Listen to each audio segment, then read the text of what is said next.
The Permanent Subcommittee on Investigations will come to order. Thank you all for your attendance. Thanks to the public tuning into these proceedings. Ranking Member Johnson, thank you for all of your work as our staffs, and we have collaborated on this investigation focused on the mistreatment of military families in privatized housing on U.S. military installations.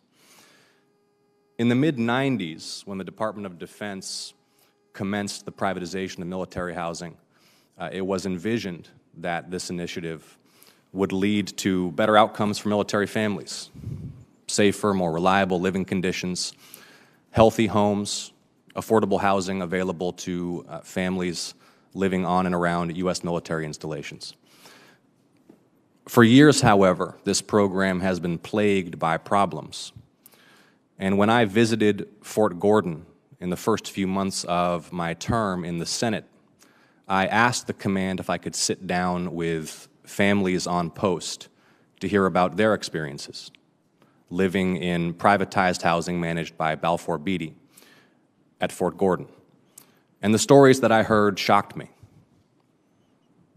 I heard stories about maintenance requests that were ignored, maintenance requests that were never followed up on, and not just routine maintenance, but maintenance that impacted the health and safety of our service members and their families living in their homes.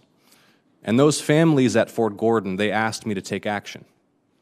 And so using my authority as the chair of the Permanent Subcommittee on Investigations and working closely in a bipartisan way with my colleague, Ranking Member Johnson, who in his past capacity chairing the Homeland Security Committee has led substantive oversight investigations of related matters, we embarked upon an 8-month intensive investigation looking into these allegations of mistreatment of military families at U.S. installations. We focused on Fort Gordon in Georgia and Shepherd Air Force Base in Texas. And the results of this investigation are alarming, are disturbing, reveal injustice imposed on service members and their families, reveal grave risks to the health and safety of service members and their families, reveal neglect by Azzubaidy, which is responsible for housing tens of thousands of military families, and reveal not just neglect, and in my view, misconduct and abuse, but neglect, misconduct, and abuse that persisted even after Azzubaidy pled guilty to a scheme to defraud the United States between 2013 and 2019. Today we're going to hear from service members who have joined us to share their personal family stories of living in Azzubaidy housing. We will hear from advocates, military spouses, who will share what they've learned from their personal experiences and advocating for the families who live on post and live on installations across the United States. And then we will ask tough questions of senior executives at Azzubaidy, demand answers and accountability. Again, I want to emphasize this has been a bipartisan effort from start to finish. Ranking Member Johnson has been a great partner in this effort. I thank my staff and his staffs for their tireless work, reviewing tens of thousands of pages of records, interviewing dozens of witnesses. I thank our witnesses for joining us today, in particular, the service members who I'll introduce after our opening statements, who have come to share their stories, who have displayed the bravery, courage, and dedication that we know and expect from those who serve in the armed forces and are doing a great public service by joining us today and sharing their stories. And with that, I'll yield to Ranking Member Johnson. Thank you, Mr. Chairman. I also want to thank the members of the military for their service and our witnesses for their testimony today. I really appreciated the cooperation you and I had, our staffs as well. And it's true, it's bipartisan. I always like using the term nonpartisan. And I think what allows for that kind of nonpartisan cooperation is when you focus on things we all agree on. I'll keep my opening statement short. I'll enter my written statement in the ask that it be entered in the record. But let me just read just one paragraph from it, because this is, I think, the goal we all share. Service members represent the finest among us. I don't think there's any dispute. We agree on that. They and their families make many sacrifices in service to this great nation. When stationed in U.S. military installations, these men and women should expect to live in conditions that will not damage the health and safety of themselves and their family. I think it states it pretty simply, and that's why we were able to, I think, do a really good job digging into this, going through all those documents. Again, I appreciate all the work on the staff. I think in the end, and I'm looking forward to hearing the testimony and asking questions, the question that kept going through my mind throughout this investigation, going through our report, is the statement, fool me once, shame on you. Fool me twice, shame on me. So you have a settlement, $65 million penalties and fines, and then 2 years later, it seems like it's pretty much going on as it was prior to the fine being imposed. So I'm kind of wondering, what is the military doing about this? How can we get this under control? This seems to be a problem that has just plagued military housing. Military doesn't want to deal with housing, so you contract it outside, and then you don't set up the controls so the contractors do the type of job that we all expect. So again, I appreciate the cooperation. Look forward to the hearing.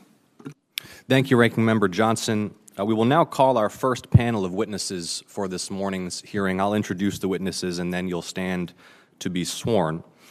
Captain Samuel Cho is with the U.S. Army and lived in Balfour housing at the Fort Gordon Army Base in Georgia, where he was assigned to the 202nd Military Intelligence Battalion from August 2019 until last month, when he was posted to South Korea with the 1st Signal Brigade. Captain Cho and his wife have 3 children, and he comes from a family that has been devoted to national service. His father served in the 82nd Airborne Division. His uncle is a Special Forces and Ranger qualified battalion deputy commander, and his aunt is a Navy nurse practitioner. Thank you, Captain Cho, to you and your family for this extraordinary service. I would note Captain Cho is testifying today in his personal capacity and is not testifying in any official capacity, nor is he representing the views of the U.S. Army or any military service. Technical Sergeant Jack Victoris is with the 366th Training Squadron of the U.S. Air Force and has lived on base at the Shepherd Air Force Base in Texas. In Balfour provided housing since August 2020 with his wife and 3 children. He deployed 3 times in support of Operation Enduring Freedom and has been with the U.S. Air Force since 2009. Like Captain Cho, Sergeant Torres also testifying today in his personal capacity and is not testifying in any official capacity, nor is he representing the views of the U.S. Army or any military service. Ms. Rachel Christian is founder and chief legislative officer of Armed Forces Housing Advocates, or AFHA, a national organization representing military families that was founded in 2019. Thank you, Ms. Christian. And Ms. Jana Wanner is a military spouse who has lived in on-base housing at Fort Gordon in Georgia and at Fort Meade in Maryland, and has become an advocate for other families struggling with housing issues on U.S. military installations, particularly at Fort Gordon in Georgia. On behalf of the subcommittee and the Senate, we deeply appreciate your presence today. Look forward to your testimony. I would ask you now to stand and raise your right hands to be sworn in, and remind you that this testimony will be under oath. Do you swear the testimony you will give before this subcommittee will be the truth, the whole truth, and nothing but the truth, so help you God? Thank you. Please be seated. Let the record reflect that the witnesses answered in the affirmative. We will be using a timing system today. All of your written testimony will be printed in the record in its entirety. We ask that you limit your oral testimony to 5 minutes. Captain Cho, we'll begin with you. You are now welcome to deliver your opening statement. Good morning, Chairman Ossoff, Ranking Member Johnson, and members of the subcommittee. It is my professional and personal honor to participate in this proceeding regarding the deficiencies in privatized housing provided to service members and our families at Fort Gordon, Georgia, as well as other communities throughout the United States Army. And this housing community is furnished and provided by Balfour Beatty Communities Also, the personal experience that my family and I've had while residing on Balfour Beatty will be the crux of my testimony for today. A brief history about myself. I am a prior enlisted soldier. I used to be an intelligence analyst prior to my commissioning as an officer. I currently have 12 years of service. Before my military service, I worked as a banker for JP Morgan and for Wells Fargo as well. As Senator Ossoff mentioned, I have a family, my wife, and 3 children. My son, Nathaniel, he's 14 years old. I call him my pride. I have my daughter, Sherilyn, who is the subject of today's testimony. She is my heart. And then also have my son, Luca. He's 11 months old. I call him my joy. Between my family and my service, I find my life to be rather full and fulfilling.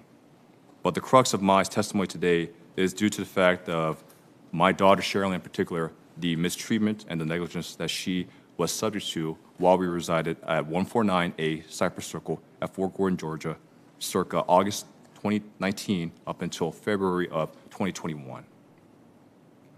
Prior to that, my family and I had never resided on any military installation. I had resided on a military installation through my father and my mother before my military service, but I do not recall ever seeing in the type of conditions that we had lived under while we were at Fort Gordon. My wife and I have found that my daughter's experience is life-altering and that it will haunt her as well as us for the rest of our lives. She is diagnosed with a condition called severe atopic dermatitis to the point where it's potentially fatal. Unfortunately, the basis of her condition was founded upon what she was exposed to while we resided on post at Fort Gordon by the home which was managed by Balfour Beatty. My daughter, prior to her condition, was a very exuberant and bright and vibrant young lady, very social, very amicable, willing to talk to anyone, stranger, family member, friend, whoever it may be. Now, due to her condition, she is reticent in engaging with anyone outside of her immediate circle. The literal scars of her experience haunt her and plague her to this day. My wife and I have found that this is something that unfortunately will resonate with us for the rest of our lives.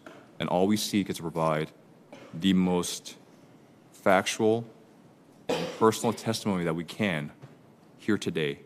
I'm very proud that I can stand here or stay here before the subcommittee and to everyone present that I represent my daughter and my family because I'm the only person that can suffer for her. I'm the only person that can truly show the world the narrative of what we had experienced while we resided at Fort Gordon through the home that was managed by Balfour Beatty. It is my desire to ensure that everyone in the subcommittee is fully aware of the circumstances, to include a timeline, to include key individuals, to include the locations, to include folks who are employed by Balfour Beatty, as well as certain members of the garrison at Fort Gordon as well. There is negligence across the board here, and it is my desire to bring that to light as conclusively as possible so that way an executive decision can be made that will positively impact families going forward. Unfortunately, my daughter will still have her condition endure. Thank you for your time, Senator. Thank you, Captain Cho, for your testimony. Tech Sergeant Torres, we will now hear from you. Chairman Ossoff, Ranking Member Johnson, and members. And you'll need to activate your microphone.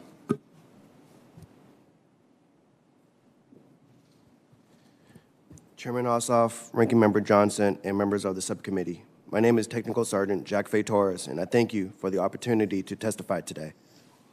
I have served in the Air Force for 13 years, and we moved into our home in August of 2020 at Shepherd Air Force Base, Texas. After moving in, my wife and children started experiencing a wide variety of medical symptoms. After realizing we felt better outside of our home and realized that mold was likely a threat. The first major work order we reported was on March 4th, 2021, for our water heater. During the repair, a Balfour Beatty technician forgot to isolate the water and gas valves. This caused the entire house to smell of gas, and water began rushing out into our mechanical room and hallway. I vacuumed as much water from the carpets as I could and put a personal fan in the area. Afterwards, the maintenance supervisor assured us that it was not possible for mold to grow in the area and not to worry. This was the first time we believed that our work order history did not reflect the true state of repairs within our home. For example, the technician noted that he had placed a fan and picked it up, when actually I had placed a personal fan. Issues with the work orders have continued while living in the home. Work orders will be open and closed before completion frequently, or worse, a work order will be attempted to be repaired, and when we report the issue is unresolved, a new ticket will be opened. The maintenance database then looks as if two different issues arose, when in reality, a superficial fix occurred and a new work order was created. On May 27th, we discovered waterlogged trim and placed a work order. Our issues were not resolved, and we then reported it to the Government Housing Office and Resident Advocate. When our issues were still not being resolved, we contacted the Armed Forces Housing Advocate, and with their involvement, we located more moisture and mold issues in and under our mechanical room. I then reported our issues to my command and local congressional representative. On June 11th, we emailed Azzubaidy to request a professional mold test. Azzubaidy did not promptly acknowledge the extent of mold or arrange for a professional mold test. At that point, we were frustrated with the delays and took it upon ourselves to send tape lift tests to a lab, where it was confirmed that mold was present. Azzubaidy dismissed our concerns. At one point, we were told that a large spot of mold in our mechanical room wall was just a burn mark. Eventually, on June 24th, a licensed mold assessor, Ecosystems Environmental, inspected our home. It was not until this day that an environmental work order was put in the system, 4 weeks after we originally reported our concerns. Their report dated July 2nd cited visible growth throughout the home. Elevated moisture levels were found in more than 175 square feet of our walls, including the bathroom and kitchen. They recommended that all impacted walls be repaired. Azzubaidy then hired another environmental company, Exponent, to review this report, and on July 9th, they issued a new report that did not require all repairs of the first report to be made and simply stated that some issues could wait for a change of occupancy. On August 4th, we were displaced for the first time. We hoped that our problems would be resolved, but after moving back in 4 weeks later, we found many issues unrepaired. There was even visible mold underneath the mechanical room and in the kitchen. Work was completed with Band-Aid fixes or ignored altogether. We immediately reported the remaining issues via residential portal, and the work orders were marked web entered. It was later changed to the category carpentry. New caulk was placed, cabinets were sanded, and the issues in the mechanical room were ignored. The work orders were closed as completed, never indicating that mold was still present. Shortly after moving back in, my family and I began to experience the same medical problems we had previously. On January 10th, 2022, we discovered mold growing on our wall in our kitchen. A Azzubaidy technician indicated to me that there may be a slab leak in our foundation, but Azzubaidy has never provided us a complete scope of work. We were displaced again, this time for 12 weeks. These displacements caused my family great amounts of stress, as you can imagine, having a 2-, 5-, and 8-year-old without their comforts of home. I was also passed over a supervisory role due to my family's housing situation. I believe if the general upkeep of my home had been taken seriously by Azzubaidy, as was indicated in the first environmental report, our displacements could have been prevented. While hesitant to tell my family's story of how Azzubaidy has treated us, I remain hopeful that Congress will seriously address what military families around the country continue to experience. Our military families should not be forced to live in fear of their own homes. Thank you, and a special thank you to the Armed Forces Housing Advocates. Thank you, Sergeant Torres. Ms. Christian, your opening remarks, please. Chairman Ossoff, Ranking Member Johnson, and members of the subcommittee, thank you for the opportunity to testify before you today and for allowing the Armed Forces Housing Advocates to share the stories of thousands of military families that have been impacted by the systemic failures of the Military Housing Privatization Initiative. My name is Rachel Christian, and I am one of the founders of the Armed Forces Housing Advocates. AFA is a nonprofit organization that was formed out of necessity to provide direct advocacy services to military families living in privatized housing across the nation. Since May of 2021, we have assisted over 1,500 families residing in military housing. Personally, I have been advocating for families since 2018. AFA takes a grassroots approach to advocacy. This gives us a unique view of the current process and procedures in military housing across the United States.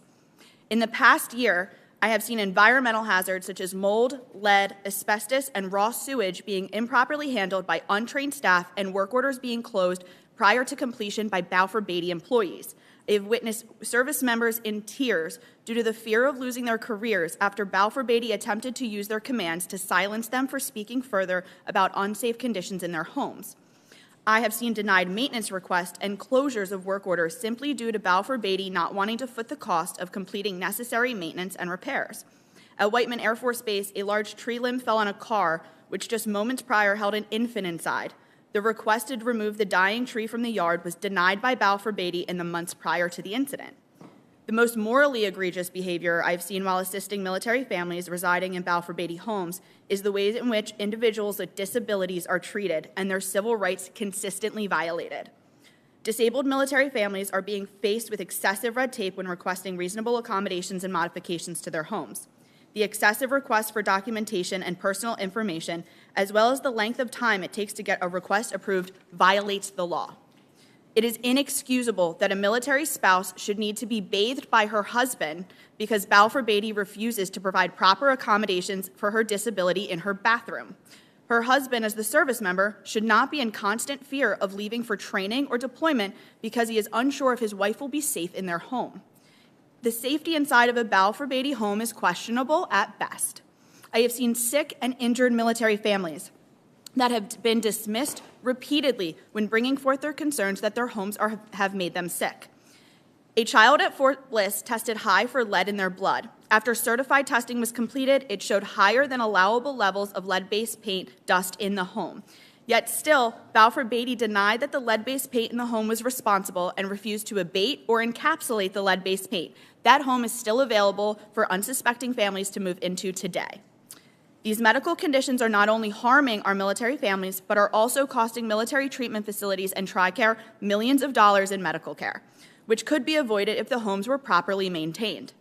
The issues I have cited are only a small portion of the problems, and they are not unique to one installation or location. They are mirrored from one to the other.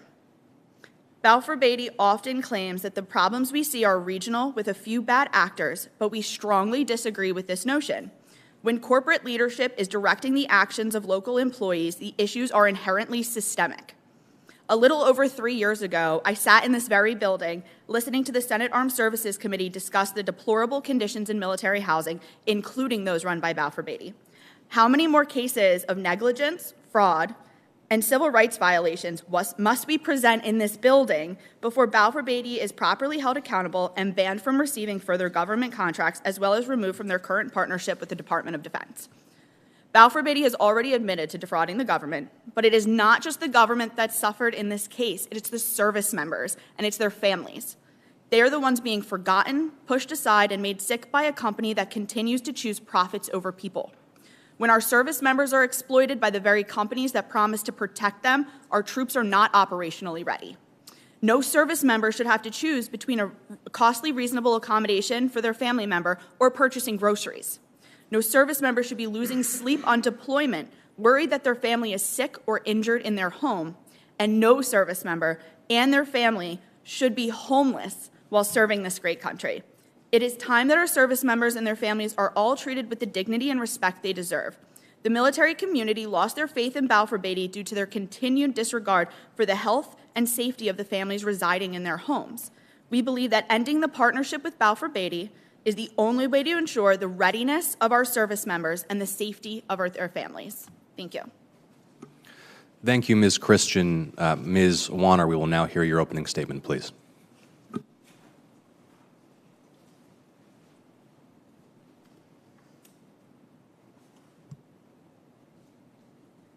Chairman Ossoff, Ranking Member Johnson, members of the subcommittee, thank you for the invitation to participate in today's hearing.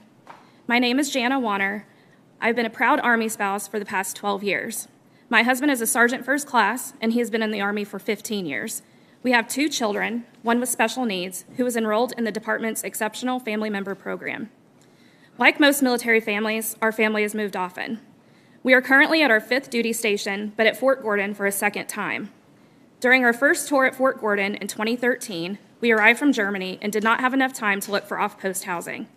After waiting in a hotel for over 2 weeks, we were offered a home that had an active leak from the refrigerator, cigarette butts scattered on the stairs, as well as dirt and roaches on the kitchen floor. When questioned about the condition of the home, the Balfour staff member stated that roaches are normal in Georgia and that the contractors must have accidentally left their used cigarette butts behind. Over the next few months, we had frequent work orders to include leaks, mold issues, an air conditioner that did not work properly, and at one point it was declared a fire hazard. After 5 months of living in these conditions, we moved to a home outside of the installation.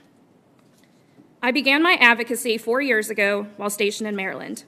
After our own experiences as a family with the lack of appropriate accommodations for our special needs child and mold issues in our home, I decided to speak about the conditions military families are living in. After returning to Fort Gordon for the second time in 2019, I started hearing from military families living on the installation with various housing concerns. Myself, Mrs. Webster, and Mrs. Dykes created a private Facebook group that is specifically for Fort Gordon families with housing issues. On average, each month, we help dozens of families with the ongoing problems of Balfour's mismanagement of the homes on the installation, lack of prompt response to repairs such as leaks, mold, as well as lack of transparency about the wait list for on-post housing. Sewage leaks, pest issues, these are just a few of the things that we frequently hear about from families. Work orders for maintenance requests go unaddressed or ignored for months at a time in some cases. More specifically, one resident has had work orders open since December 2021, requesting repairs to their master bedroom ceiling with water damage. The ceiling appears to be caving in from the damage, but maintenance has not addressed their concerns since putting the work orders in. Several other residents have reported similar experiences with leaks causing water damage, with limited communication from maintenance about repairs and work orders that have been left open with no timeline given for the repairs. When residents have requested a move-in checklist to document pre-existing damages, housing staff has stated that there is no official form to document those damages. Residents are then told to send an email to the housing office with photos and descriptions of the damages, and they will be kept on their file. However, after several residents had reached out to confirm their emails were on file to prepare for a move-out inspection, they were told that their documentation was never received. ADA accommodations requests or other reasonable accommodations requests have also been ignored or denied. There are currently no standard proof requirements for accommodation needs. Balfour is inconsistent with the information that they request to prove the need for reasonable accommodations. Some families have made reasonable requests for accommodations and were promised one-level homes, only to arrive to find out that what they were offered was not a one-level home. Other families have requested ADA homes due to the medical need, only to be placed on a several months-long wait list due to Balfour not leaving the homes available for need-based families.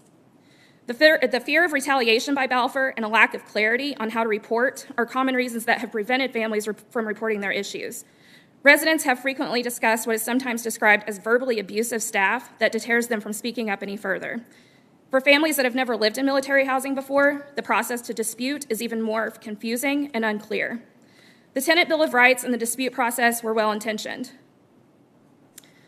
but more oversight is still needed, such as more thorough inspections that are not just based on cosmetic appearance of the homes, but also ensuring that families with special needs do not have extra layers of red tape to have access to ADA homes or reasonable accommodations. Military families make sacrifices every day. A safe home should not be one of them. Thank you, Senators, for the opportunity to testify and for addressing the health and safety of military families. Thank you, Ms. Warner, for your opening remarks. I will now recognize myself to begin questions of our first panel. Captain Cho and Sergeant Torres, I want to thank you again in particular for joining us and for your service to the country. Captain Cho, you recently deployed with your family to Camp Humphreys in South Korea, and you just flew 7,000 miles on a 17-hour flight to testify here today. Can you take a moment and explain to the subcommittee why you felt it was so important to be here? And if you wouldn't mind making sure your microphone is close enough to capture your remarks. Thank you, Captain Cho. Thank you, Chairman. It's quite simple. My daughter. No one else will speak up for my daughter. No matter how many times I spoke up for my daughter while we resided on post at Fort Gordon, especially notifying Azzubaidy throughout dozens of interactions, whether it was via work orders or whether it was in person, whether it was submitting concerns via telephone with their primary point of contact through their facilities manager there, it was all for naught.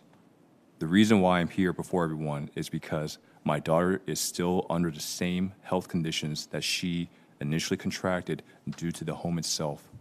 And we were informed that this is a potential lifelong condition, and this is also a potentially fatal condition if she is exposed to the right circumstances of black mold and mildew, which proliferated the home that we resided in while we were at Fort Gordon during our time there. The timeline that we resided there was from August 2019 up until February 2021.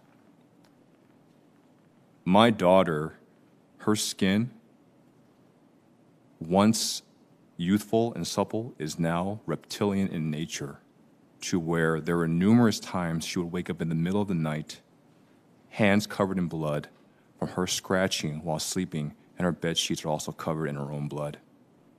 How do you explain to an 8-year-old child why she should endure something like that?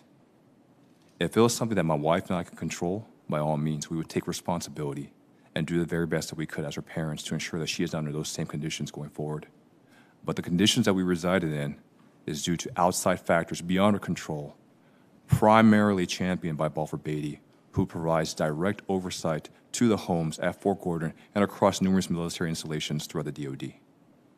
It is very important that I'm here today, regardless of however much time it takes for me to fly from one part of the world to another, so that way I can provide the accurate truth of what we endured. My daughter's condition is to the extent where she has received a very powerful and potent injection called Dupixent, which retails for between $3,000 to $5,000 per injection. Starting from July of 2021, correct, up until February of this year, she received injections twice a month. I broached the concern that if my military service were to be concluded prior to a retirement, then what would happen to my daughter? That means we will be potentially paying over $70,000 to $100,000 in out-of-pocket expenses for an injection that she should receive due to the circumstances that she was exposed to outside of her control and our control at Fort Gordon through Azzubaidy. Chairman, I don't know how to convey to you any more strongly how much that this has impacted her. Her sense of self, her sense of worth, of who she is, has forever been changed. Again, I mentioned that she was a very vibrant and social young lady, and now she is withdrawn, reticent. She has sought counseling services through her school. She has sought military counseling services as well, to include the chaplain at my previous organization prior to my departure from Fort Gordon. It goes without saying that this is something that is always on her mind. There's times where normally most parents would ask their child, "How was your day today? What happened at school? What did you learn? What was your homework? Do you have anything to give to us so we can sign to get back to your teachers?" My first question is, how is your skin today? How do you feel today? Are you itchy? Are you bleeding? Show me your rashes. She resembles a burn victim at her worst. And her worst ebbs and flows because her condition will subside and then flare up periodically every month to 2 months, despite any injection that we provide her, despite any ointment, topical treatment that we provide her, prescribed or over-the-counter. Yes, sir. And Captain Cho, had your daughter ever had rashes like that, the symptoms of the severe dermatitis that she's developed prior to moving into your Balfour home at Fort Gordon? She exhibited her rashes only after residing on post at Fort Gordon. And with your permission, I'm going to ask that slide 32 be depicted to the subcommittee, which shows some of these symptoms. And you can take that down now. I want to ask you, Captain Cho, you went to see an allergy specialist on post a number of times in the early months of these symptoms developing in your daughter. What were you advised by medical professionals? The medical professional at the time who treated her throughout pretty much the majority of her condition, he informed my wife and I that at first he tried to determine certain factors were in play. If she was exposed to the only 2 other allergens that she has, which is a mild allergy to cats and dogs, we responded quite promptly no, because we do not own any pets. Our neighbors don't own any pets. My daughter does not interact with any pets due to that. It was shortly afterwards where, after conducting a series of skin tests and blood tests, that he determined that she has the allergy or the condition for dermatitis, atopic dermatitis, but to such an extent where it's severe, and we were informed, alarmingly, that it was potentially fatal. And Captain Cho, you then raised this issue with Balfour. They came in February 2020. I understand they told you that they didn't find mold in the home. Was that the end of your family's concern with mold, or did you continue to raise the concern about mold in your home with Balfour in the months that followed?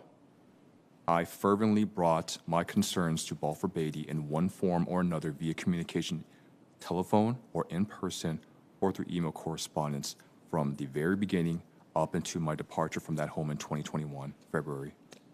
And let me ask you, during this period in the middle of 2020 when you were reporting to Balfour the urgency of your request that mold you were observing in your home be remediated, were you doing that mostly in person or by the phone? My apologies, Chairman. Can you ask the question one more time? Were you making those reports and requests to Balfour principally in person and by the phone? We primarily provided our work orders via the portal that was provided to residents at Fort Gordon. And once we were notified by my daughter's physician of her condition, we submitted a work order for mold. A test was conducted.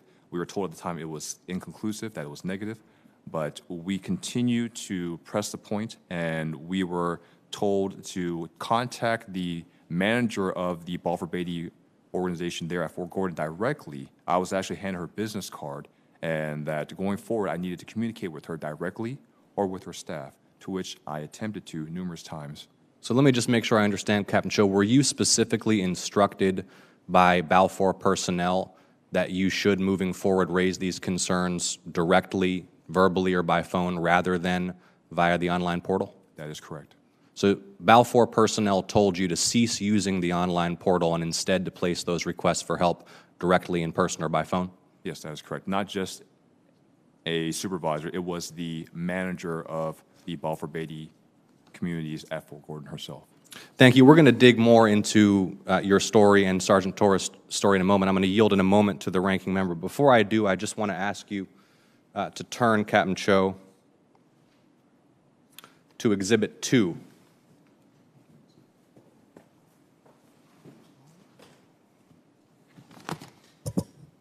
This is an email that you sent to Ms. Paula Cook at Balfour Yes. months and months later, after, as I understand it, your requests for assistance with mold in your home had been ignored for months. You had been instructed by Balfour personnel, rather than using the online portal, to place those requests verbally or by phone. You, at the advice of your doctor, had then sought to break your lease. Balfour had sought to prevent you from breaking your lease. You had to engage your chain of command. Yes, that's correct. Eventually, after engaging your chain of command, and again, this is while living for months in a home where there was mold and your daughter's health was severely impacted, you finally were able to get out of that home. Yes, that's correct. We're going to get into how Balfour nevertheless then pursued you for collection. But I want to just ask you to read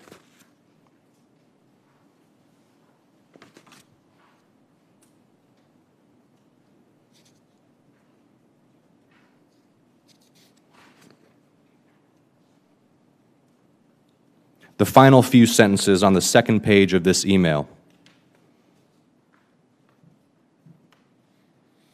beginning with, "I am just a soldier." Do you see that, Captain Cho? In the middle of the final paragraph of this email?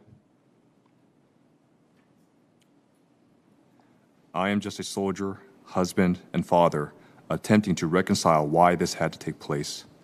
My family and I were not aware that we were at the mercy of executive decisions made at Azzubaidy, which were detrimental to my daughter's health. You, Ms. Cook, along with your representatives, could have accomplished much more, yet thus far have chosen not to.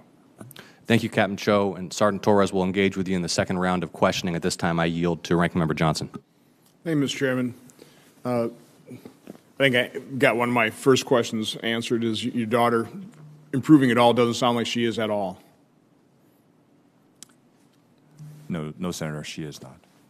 So I want to explore, because I think a number of you mentioned retaliation.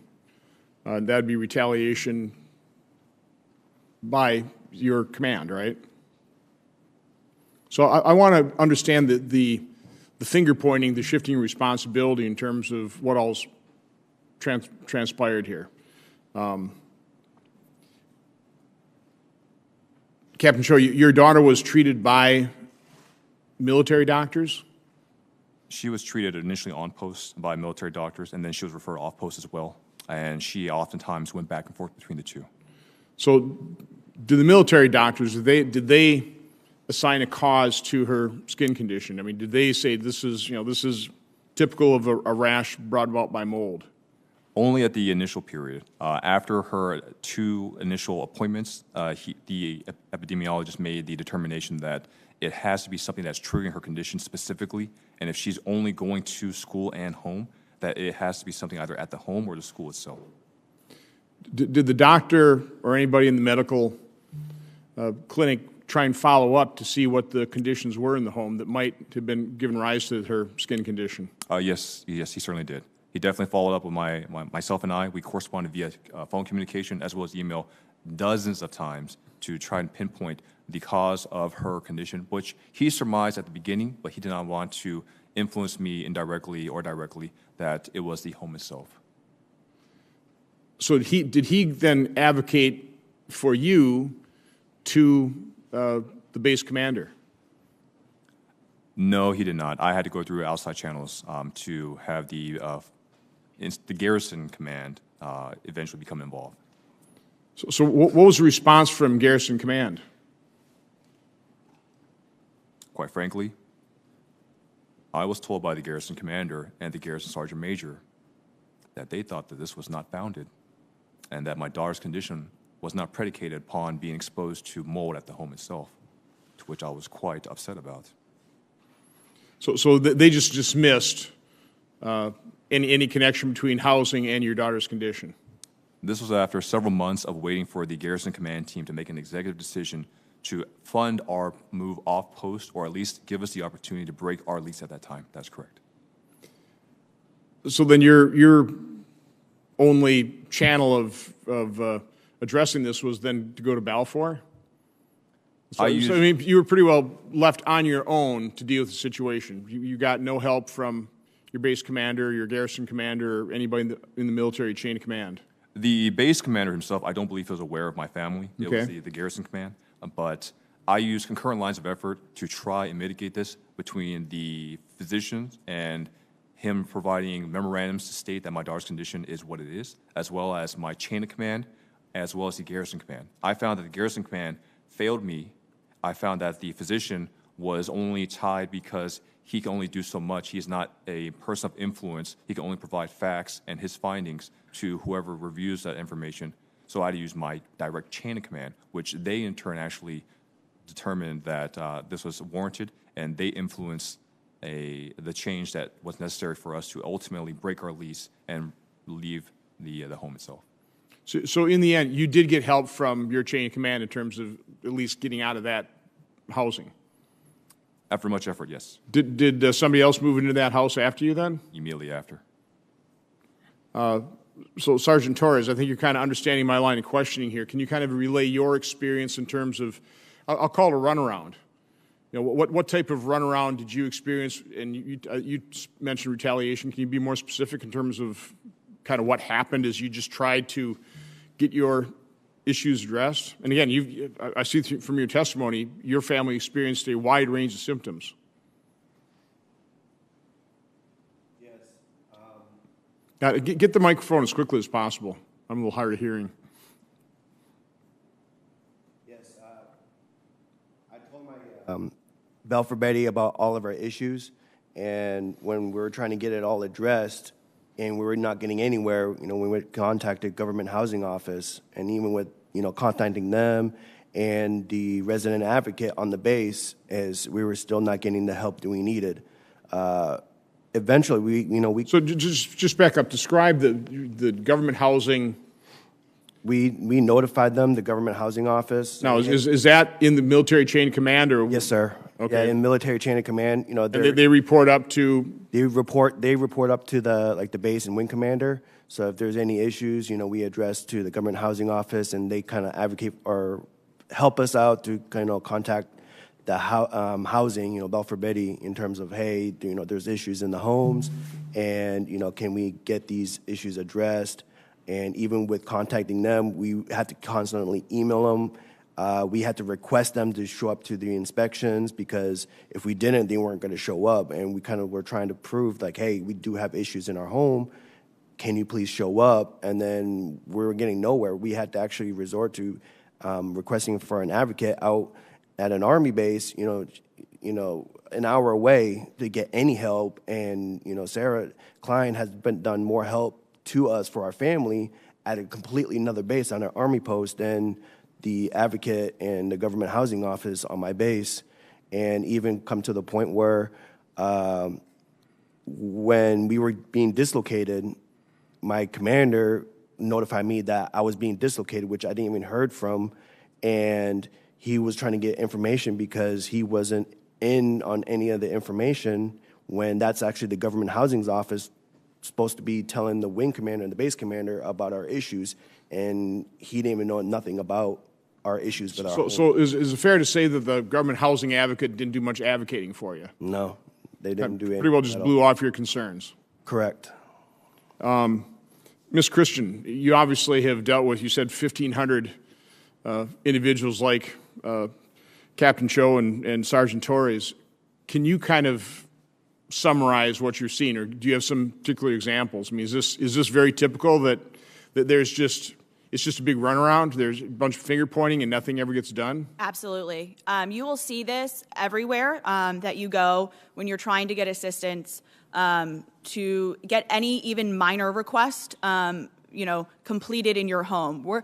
These are, cases of systemic issues in their home, but even something as simple as, I need the toilet recaulked because it's going to start leaking. You're not going to be able to get somebody to come out to your home to fix that in a timely manner. And if you do try and seek assistance from the government housing office, they will tell you flat out that they have no power to force Balfour or any of the other housing companies to act in your home, and that their scope is limited. And then when they go up to the installation level to go see JAG or go see an advocate on the legal side, a lot of our families are being told, maybe you should get a lawyer. From the base legal offices, which is not something that we need military families concerned about trying to understand, or a process that they should be really having to go through to get simple fixes in their homes. So I think, I'm over time, I think the phrase you just used, the agencies or within the chain of command that should have the power are telling members of the military they have no power. Correct. I think that's kind of a key part right there. Is that true? And if they don't have the power, why not? Why hasn't the military empowered them to make this right? But thank you, Mr. Chairman. Thank you, Ranking Member Johnson. Senator Carper, you're recognized for 7 minutes. Thanks so much. I had an opportunity to personally welcome and greet our witnesses a few minutes ago. We have we all serve on a number of hearing committees and subcommittees. We're doing other hearings, so I'm going to be in and out here today, but thank you and welcome. A little bit about background, retired Navy captain, Vietnam veteran, last Vietnam veteran serving in the U.S. Senate. I've been privileged to literally live in military housing in places around the world in the past, and to represent Dover Air Force Base as a congressman for 10 years, as a senator for 21 years, and as a governor for 8 years. I love that base. In fact, our community loves the Dover Air Force Base. There's something called the Abilene Trophy. I don't know if anyone's ever heard of the Abilene Trophy before, but it's an award that's made to communities at an Air Force Base every year around the country, where the community's just gone the extra mile to make sure that the men and women of the Air Force in that community are welcomed, loved, and we take really good care of them. So I don't think there's any community in America that's won the Abilene Trophy more than Dover. This is something that's part of our DNA. I might also add, I don't know that any Air Force airlift base around the world has won the Commander-in-Chief Award more than the Dover Air Force Base. Not only do we have these huge aircraft, C-5s and C-17s, but we also have the place where, as I think most people know of Dover in this country, is the place where the remains of our fallen heroes are returned to this country from abroad, and they're reunited with their families. So we care a lot about the folks who live there. When I remember a time when I was earlier in my time in public service, when we had base housing that families could stay in, and others in the Air Force, and it was okay, but not great. And the same situation around the country. A lot of base housing, government housing. Some of it was pretty good. Some of it was not very good. And I think it was during maybe the Reagan administration, I might be wrong on the timing there, but one of our administrations decided that we ought to try something different. I like to say, find out what works, do more of that, and to see if we could provide better housing for our families. And the idea came up with sort of a public-private partnership where a private sector would build and literally run largely the base housing in partnership with the local commands. Good idea, a good idea. And in a lot of bases, it's worked just fine. In some bases, including Dover, not so well. And we started hearing, 3 or 4 years ago from families on our base that some of the problems with mold and leakage and that kind of thing were of concern. And the families wanted something to be done about it. The company that they had the contract for housing on the Dover Air Force Base was not responsive to those concerns. And we worked very closely with the commanding officer of the base, the wing commander, and others on the base to make sure that that our families receive the kind of treatment they deserve. And we also pursued this with the Committee of Jurisdiction. That's the Armed Services Committee. About 2 years ago, the Armed Services Committee passed legislation at my urging, the urging of a lot of folks who have bases around the country, to better ensure that this model of providing base housing for families, that it was improved. And the preamble of the Constitution, which was adopted, believe it or not, 5 miles from the Dover Air Force Base, first adopted, ratified 5 miles from the Air Force Base. It starts off with these words: we the people of the United States, in order to provide a more perfect union, The idea is everything we do, we can do better. The expectation under those who supported the change in law embodied in the Defense NDA, the National Defense Act, was we got to do this better. We have to do this better. And I think, Mr. Chairman and to our ranking member, this hearing is a good opportunity to begin some oversight on the work, I think good work, that was done bipartisan way 2 years ago. So with that as a preface, I want to just jump to a question or two if I can. And for each of the witnesses, please. Starting with Captain. Captain, in your view, were the reforms adopted by Congress through the Defense Authorization Act 2 years ago, were they satisfactory? Have they made the kind of difference we'd hope for military families? No. Okay, tell us more. I like to be precise and succinct, but tell us more. For my family, if we have black mold in our bathroom, behind the walls, on the ceiling, on the shower curtains, in the children's bedroom, and we have used every avenue of communication to state that this is a concern that is ongoing, and if Azzubaidy is acutely aware that my daughter has a serious health condition predicated from this, but yet no response, and in certain times we were told that we are lying about this, conclusively no. Yeah. Let me ask is it? I want to get your rank right. Just go ahead and tell me. Technical Sergeant. Yeah, I'll go ahead. Same question. We spent a lot of time, the Committee of Jurisdiction spent a whole lot of time trying to get the root cause of this problem and said we'll try to fix it. One of the things they did is they basically said to the commanding officers of the base, like on our base, the wing commander, to say, you have a responsibility here to do something to fix this problem. Let's take charge. And that's what's happened at my base, Dover. Please go ahead.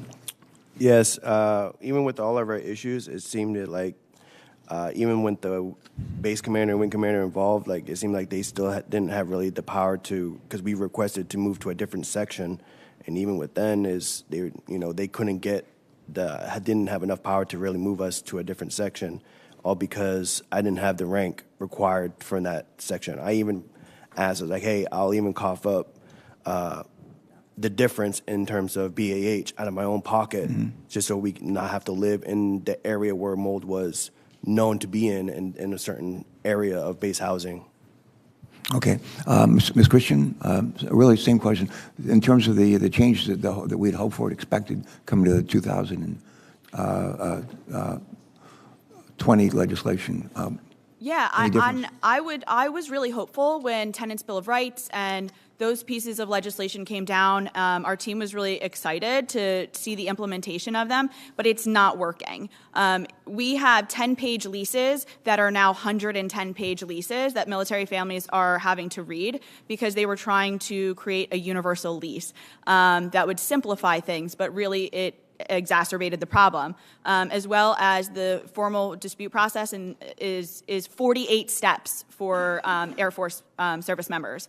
You have to take 48 steps to do the formal dispute process, which is unacceptable. And the families that we are seeing that are trying to use the dispute process or trying to even say like, oh, we need a habitable home because the Tenants' Bill of Rights guarantees a habitable home, the housing companies will come back and ask us our definition of habitability. So we have such a broad language in that, especially with industry standard being listed. You're expecting industry standard, but that's not across the board. So the oversight feature for the commanders, I would love to say that I've seen that go well, but that's where we see the most retaliation because now those installation commanders, now they're not all bad actors in that, but there are some who see this as a number that they're trying to not rack up on their installation for complaints because it's going directly to their leadership and it's going to reflect poorly on them. So I have witnessed installation commanders giving misinformation to disabled families about what the Fair Housing Act means. So they're not people who should be giving that type of information and trying to sway an individual one way or another to just stay quiet. All right. Ms. Vanner, I'm out of time, so I'm going to ask you to answer the same question for the record and just with in the weeks to come. Mr. Chairman, I think this is an important hearing. I think the question for me, and the issue here is why haven't the reforms that were adopted 2 years ago worked better? I like to say if it isn't perfect, make it better. And there's work to be done here. And I think this subcommittee can provide very important oversight and work in conjunction with the authorizing committee, Armed Services Committee, to get a better result for our families. That's what we want. Last thing I would say, with a real strong economy, a huge number of jobs have been created in the last year or two. And one of the questions I always ask when I go to the base and meet with the wing commanders and so forth, I ask the question, how are they doing in retention and recruitment? Always ask. And one of the keys on retention and recruitment is how happy is your family, including how happy is your family with where they're living and the living conditions that they face every day. So this is a recruitment and retention issue as well. Thank you. Thank you, Senator Carper. Senator Hassan, you're recognized for 7 minutes. Well, thank you very much, Mr. Chair and Ranking Member Johnson, for this hearing. I want to thank the witnesses for being here, for your service, and for your willingness to speak out about such a critical issue for so many of our servicemen and women and their families. I am deeply concerned by the testimony we have heard today and the impact that similar conduct may have on my constituents.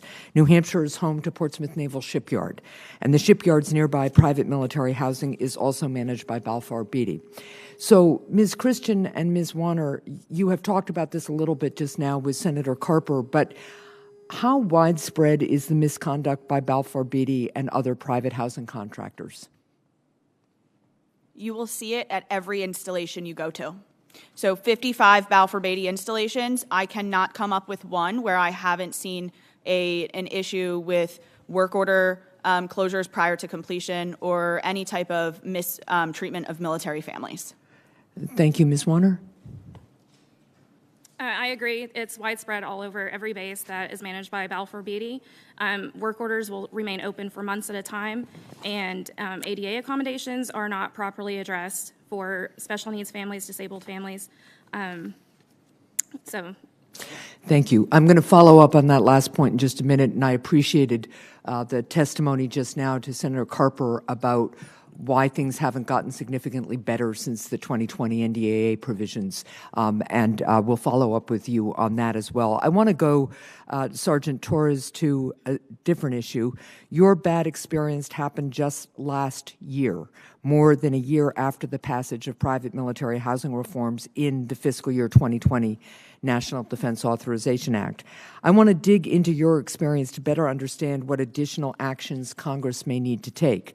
In your testimony, you said that Balfour Beatty misclassified your work request to address mold in your home as another type of repair, such as carpentry. To your knowledge, did the work order system retain any information about your original classification of the repair request as a mold request instead of a carpentry request? No. So when we look at the report, it would be classified as something that's in there, and then maybe a day or a couple of weeks later, the title will be changed. In terms of my background, I'm a HVAC technician, heating and air conditioning technician. So I'm working on work orders all the time, and I'm able to track, and look at these kind of stuff. And I know for a fact that if a customer puts in a request for a work order, the title should not be changed, and it should not be closed before completion. Right. You always have to verify, hey, did we fix it? Is it actually fixed? If not, then you're going to have to reopen. If it's closed, then you reopen the same work order. At least this is how it's done in the Air Force. We reopen the same work order, not close it and then open a new one. Right. So I just want to confirm here. You are saying that no matter what you put in your initial work request, in your experience, Balfour Beatty was able to change the final record, classify the request as they preferred, and say whatever they wanted in the request record. Yes, like changing the title, even the date was open, date was closed, any remarks and all that stuff. We have like screenshots of report histories of it being one thing and then the dates and everything be changed on another, and it would never match up. Okay. Even to this day, the work orders are still being changed, and I even received text messages that saying work orders being closed out, even though we're being displaced for 12 weeks. It's saying that the work order was still closed out weeks before. So I want to follow up on both what you just said and what you just said about closing out the work orders. You have said that the work orders would frequently be closed before the work was complete or satisfactorily addressed, or that work orders would be closed after superficial fixes were complete, but without addressing the root problem, resulting in additional work orders later on. Did Balfour Beatty ever give you the option to keep work orders open when you did not believe the issue had been adequately addressed? If yes, were you pressured to close those work orders at all? No, we didn't have any control over if the work order was like closed or if we can reopen it or not. Right. That was just pretty much all they would just tell us is just open a new work order. Okay, so that is really deeply troubling. It's really concerning. Work orders are there to help residents get their problems fixed, as you've pointed out in your own experience as a technician. And if a resident doesn't believe the work order was adequately addressed, they should be able to keep the work order open until it's been completely addressed. Ms. Warner and then Ms. Christian, I want to turn back to you on the issue of families with disabilities. In both of your written testimonies, you highlighted the struggles that military families with disabilities experience when trying to request legally protected accommodations from Balfour Beatty. This includes requiring excessive documentation to prove the disability, making it extremely frustrating at best to request accommodations. What, if any, information does Balfour Beatty give to potential residents about the process to request legally protected accommodations for military family members with disabilities before they decide to live at a Balfour Beatty residence? Are you aware of any standardized process for requesting accommodations? And I'll start with you, Ms. Warner. Currently, there are no standards that Balfour offers to families. They report to us often that they will ask for excessive things such as full-blown medical records. Right. And there is no even just a standard form that the medical provider can sign to state that the family has the need for ADA accommodations or special needs requests. There is a medical waiver that can move the families up on the wait list if they are waiting for an ADA home or just a one-level home, but they are discouraged from using that waiver. Okay. How are they discouraged? So I can tell you personally, our family is going through that process right now, and the regional manager assured us that if we sign that waiver, that every military family that has been waiting on a house in that neighborhood, if we moved ahead of them, they would come after us. Wow. Ms. Christian, anything to add? I would just like to add that we as an organization follow what the Fair Housing Act says and how families should provide medical documentation. Like there's no real way for them to do so, so we follow what federal law is. And even when providing medical documentation from physicians stating that there is a disability, what the accommodations requests are, those are still denied by local levels, and requesting more information, which is just a violation of their civil rights. And it is really disturbing that a contractor for the United States military that is supposed to be there to serve the men and women who serve all of us and keep us safe and their families is not complying with long-standing federal law. And there are plenty of examples of how to meet the accommodation needs of families with disabilities. This is not new. This is often quite straightforward. And I would look forward to continuing to work with all of you to ensure that we make significant progress here and that one of our contractors follows the law of the land. Thank you.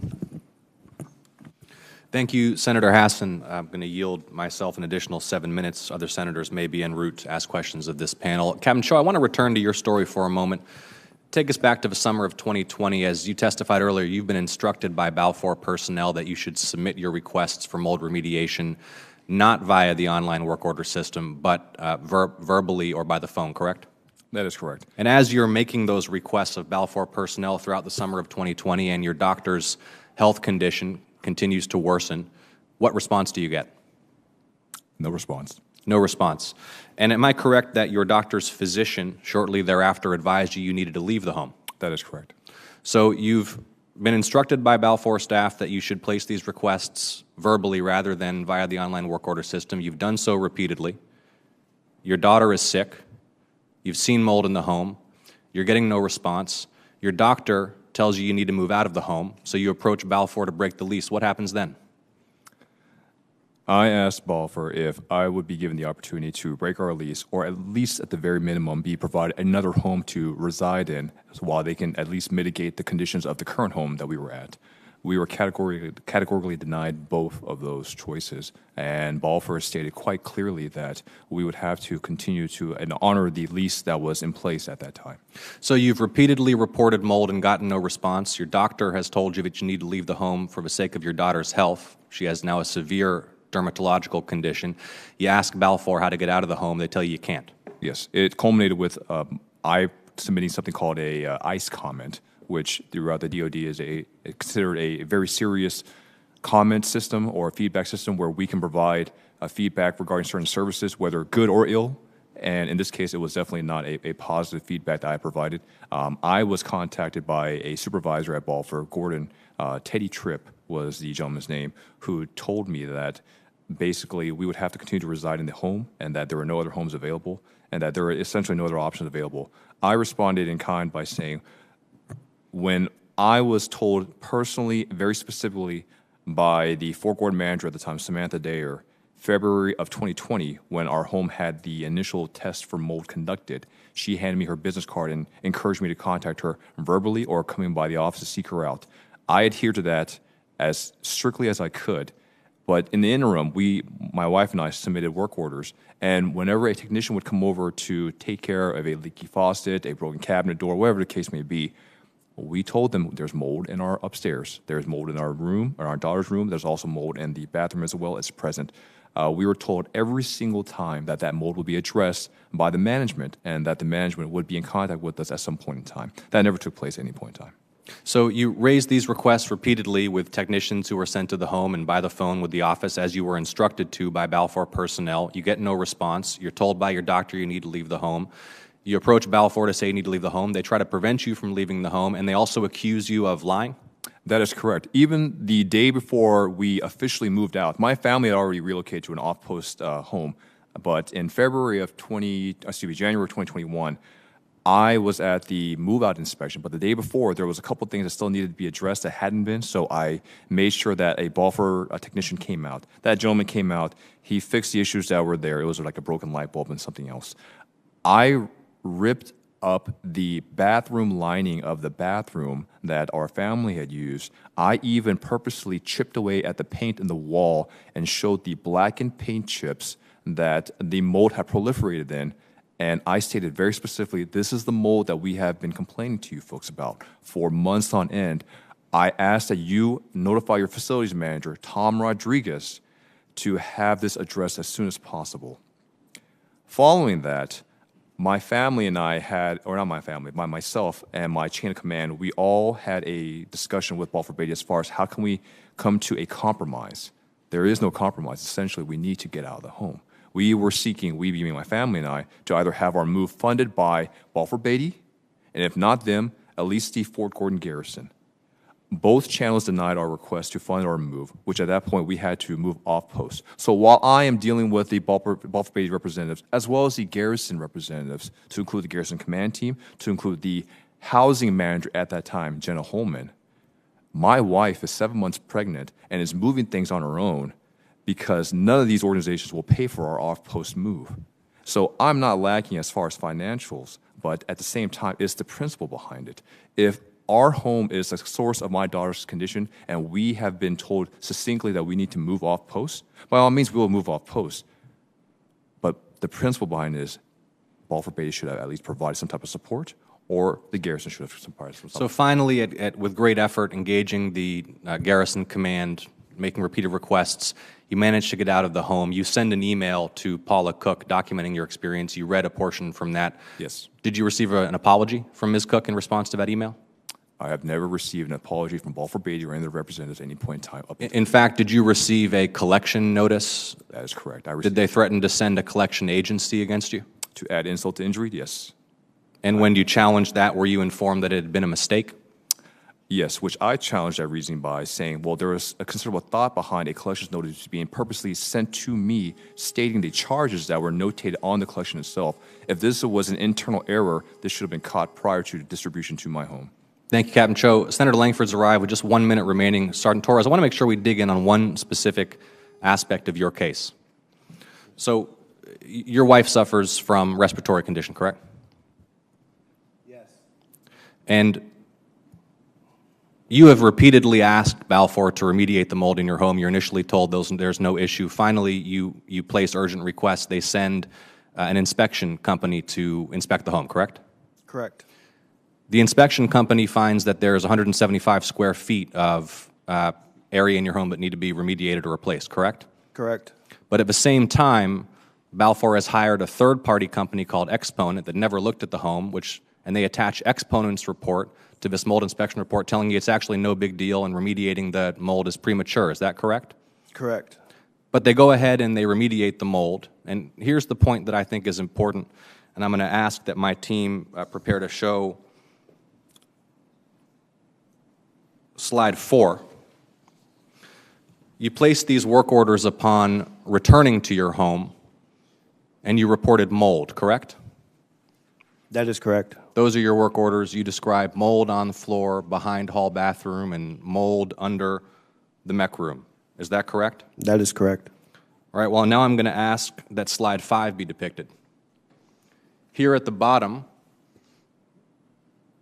we have the internal data from Balfour's Yardi system, which they use to maintain work orders, and they've classified your requests as carpentry. So you've placed 2 work orders for mold in the home.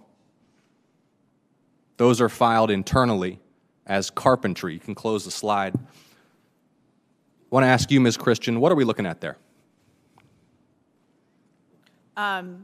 What you're looking at is what you'll see across the board at all of the Balfour Beatty installations. They are taking what is a hazard in a home and making it a simplified request so that when the 7-year maintenance history or when any of the information is provided to the next tenant, it's not going to be correct. Also, it's way easier to close out a carpentry request than it is to provide a full-scale mold remediation. We'll get into that more with Balfour's representatives later. Thank you, Ms. Christian. Now yield 7 minutes to Senator Langford. Thank you. Y'all, thanks for being here. I have a good feeling that none of you really want to be able to be here to have walked through all this and the frustration of it. So thanks for being here and for speaking out and for representing the voice of a lot of other folks through this process. I really do appreciate that. Mr. Christensen, I want to ask you a question that's been asked before on this, and I want to be able to do some follow-up on it. It is when the command leadership was taken out of the equation, they lost an advocate. The plan was there'd be other advocates that are there, but it's our understanding those advocates are not able to articulate that. Why? Why aren't they able to articulate the issues and get results? So this varies from branch of service, the type of advocate you have in the installation and across the board. But I will say that none of them that we've come into contact with, which is a majority of military installations in the country, have training in housing. So they are not equipped to understand what an inspection should look like. For example, I'll give you in North Carolina. There are certifications for home inspection, but the person who is supposed to be your advocate is going to walk through your home and tell you whether or not something is awry in your home. And I have seen them miss gas leaks. I've seen them miss molds. I've seen them miss lead chipping. And they walk through a lot of the times with the housing company themselves. And they lean on, in this case, they lean on Balfour-Beatty's assistance to understand what's actually going on in the home because they are not trained. Okay, so what's the solution to that? Are you suggesting some sort of state certification before they can do that? Some sort of federal certification for that? Absolutely, and industry standards. So they need to follow state laws. So someone who would be providing the same type of inspection at a other facility off of the installation, they need to be trained in understanding the state law, the fire codes, anything that you would need if you were to inspect a home off the installation. Would you put that person under the authority of your commanders at that point to be able to have, again, where you've got somebody that they answer to for it, or who do they work for? Personally, I would hope that we would have a true third party outside of the partnership, because this is not just a contractor. These are partnerships between the branch of service and the housing companies. So if you do report directly to them, they have an incentive to have their partnership functioning. They don't want that to fall. So it needs to be a true third party outside of that. Okay. So Balfour in my state, Tinker Air Force Base, the largest of the sustainment facilities in the country, and then Altus Air Force Base. Altus was put into a grouping of multiple different entities, of which Tyndall was one of those. So with Tyndall being in that mix, and obviously Tyndall getting obliterated in a hurricane, all the focus seems to be going there. And there'll be lots of new construction in Tyndall, but because of that, and they're in a grouping of 4, now they're not going to get the attention from Balfour at Altus. So Altus is suffering the consequences of a hurricane on the other side, literally, of the country of that because of the grouping that they're in. The local folks, of what I hear when I talk to individuals on base, or when we talk to leadership on it, they are very pleased with the turnaround that Balfour has had the last couple of years, because in 2018, Balfour at Tinker Air Force Base, all the mold, all the issues, non-responsive. At Altus, we still continue to be able to get Band-Aid fixes for things that should be replaced, or actually just constant Band-Aid fixes where they know that's going to work for a few months and I'm going to be calling you again. So it's 2 big issues that are here. One is trying to be able to balance out how, where there's a hurricane in one area, so every other base actually gets punished because of that, because all their focus is going to be somewhere else. Or how do you deal with the issue of Band-Aid fixes that actually get repaired, so this isn't a nuisance for those families? You have ideas on either of those? If you don't provide a Band-Aid fix and you provide the correct fix the first time, then you're not incurring the cost of continually going out and trying to Band-Aid fix these problems. No, I get that totally. Who becomes the advocate to actually make sure it's not a Band-Aid fix, that this is actually something that gets actually repaired or replaced rather than just a patch on it? So somebody's got to be in that chain of command, obviously, or that somewhere there's got to be accountability for the resident to be able to say, I know that's not going to work. Everybody else knows that's not going to work, but they're saying I fixed it and wrote it up and turned it in. I believe that was the intent of having the government housing office on the installations to do that, but residents absolutely need an oversight tool that they can report directly to outside of the installation and outside of those employees. Okay. I'm running out of time on this. I want to be able to honor time. Mr. Shores, I want to be able to ask you this as well. Excuse me, let me just go ahead and call you by your title, by Tech Sergeant. Yes, sir. Thanks, by the way. Let me go ahead and ask you on this. You've lived in other places that weren't under Balfour. Correct. What was it like? Compare it. It was actually, we never had any issues. I've been stationed 2 other places and never once had any issues, especially where they know my background, they know what I do, that they've always, hey, we put a work order in, I will be there right away. They come out, fix it, never had any issues. My family never had any problems. I can be at work and I could be, I've deployed twice, 3 times, and I've never had to be worried. I'm an instructor, and every time we put a work order in, I'm having to be at the house because my wife is scared that, they're gonna kind of blow her off because, they don't want to talk to the spouse. They just want to talk to the military person, and just because that if I say something wrong, they can just go ahead and tell my leadership, and then I get in trouble for it.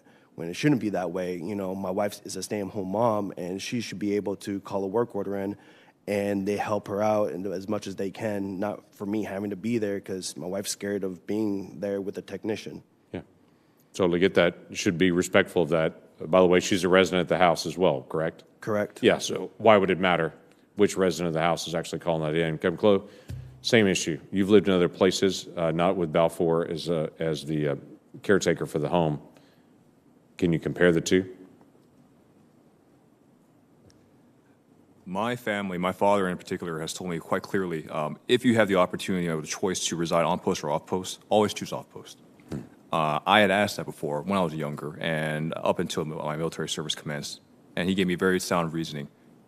Unfortunately, this is the only time that we lived on post at an installation, and this will be the very last time that we live on post at any installation. Yeah.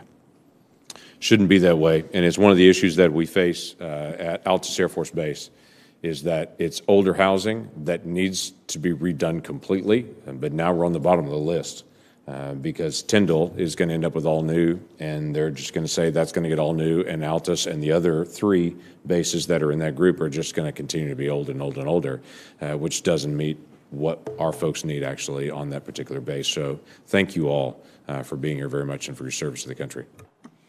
Thank you, Senator Langford. Ranking Member Johnson. Hey, Mr. Chairman, I think part of the problem here is the housing that these contracting companies have taken over is extremely old, correct? Ms. Christensen, or not? No, I don't believe that's the case. There are some that are older and they have different issues like lead and asbestos. But you can look at brand new homes and they are going to have the same systemic issues that other homes have, especially with the way that they're constructed. There's going to be leaks coming in, but no matter what, if you fix a leak, it will not cause problems if you remediate it correctly the first time. So no matter if they're new homes or old homes, failed maintenance is failed maintenance, and it's going to continue to occur. So it sounds like Senator Carper, I don't want to put words in his mouth, but apparently at Dover Air Force Base, he believes the base commander is taking charge of this and is doing a pretty good job. I mean, it's never perfect. Are there some bases, are there some housing units that are in better shape than others where you don't have the kind of complaints? I mean, are there some real problem areas? There's definitely larger problem areas, and there's also installations that are having a better time with certain things. Like, I can find you an installation that has better mold than others. You're still going to find mold there, even in the desert. So you're going to see it across the board. I wouldn't say that anybody is doing it a better way that I can bring to you. I would love to. I would love to say model everything after this installation, because then our organization wouldn't have to exist. We're a 100% volunteer-run organization that's handling a massive amount of clientele. But you gave 2 examples of what the supposed fix in the NDAA from a couple of years ago took leases from 10 pages to 100 and took it to a 48-step resolution process, or correct. Any other bureaucratic fixes like that? There's a ton. So, I mean, those are 2 really great examples that you can visually see, but just the process in which you need to request any type of assistance is so lengthy that most families are giving up and their homes are going to continue to deteriorate. So I'm the bean counter on this committee. So I kind of want to ask a couple bean counter questions because I haven't got the overall extent of this. I mean, to my knowledge, what I saw, it looks like Balfour B is paid roughly around $30 million a year for its housing management. Is that accurate? I have no idea of any of those numbers. I would love to know what they are, but no, that's not something accessible to me. Okay, so you wouldn't be able to tell me what is the total government contract amounts for managing this housing? No, and I will tell you that we have tried to get a lot of that information through Freedom of Information Act requests, but it's claimed as proprietary, so we get a lot of blacked out documents. I run the same problem when I try and do legitimate oversight, so I feel your pain on that. You did mention, this was a comment, that this is profits over people. Do you know what the profitability level is? I don't know what the profitability is, but I will tell you that it has to be good enough because they keep coming back to the Senate to hear it, and they haven't tried to get away with anything else. Okay, well, I'll obviously be exploring that with the folks here from Balfour. One of the reasons I asked the question is if my information is correct and Balfour is getting about $30 million a year, they paid a $65 million fine, I'd kind of scratch my head and go, why even be in that business? How many other contractors like Balfour are there? There are 14 housing. 14. How many? Generally, you've got an 80-20 rule. 80% of the work is done by about 20%. Are there top 5 or so? Yes, there's Balfour-Beatty, Liberty Military Housing, Corvius, Hunt, and for some reason I can't think of a... Does your group find any difference in terms of the level of management of any of those companies? I mean, are there some companies that are just heads and tails above the others? No, I mean, if you took Balfour-Beatty out of any of the statements that anybody at this table wrote, you can interchange them with any of the other companies. And I will say that the smaller companies who have not gotten the attention that the other ones have are absolutely horrific for residents to live in. They are the worst. So you know, if I'm a base commander and I had the power to, you know, use the free market system and say, you're not performing, I'm going to fire you, I'm going to hire somebody else. It doesn't seem like there's anybody else to hire that would do a better job. I don't agree with that necessarily. I think that the fact that there is not that ability is the reason that this is occurring. Well, I understand. No, but again, right now there is not that ability, correct? That's the point I'm trying to make. So I'm trying to drill down on what is the root cause of this.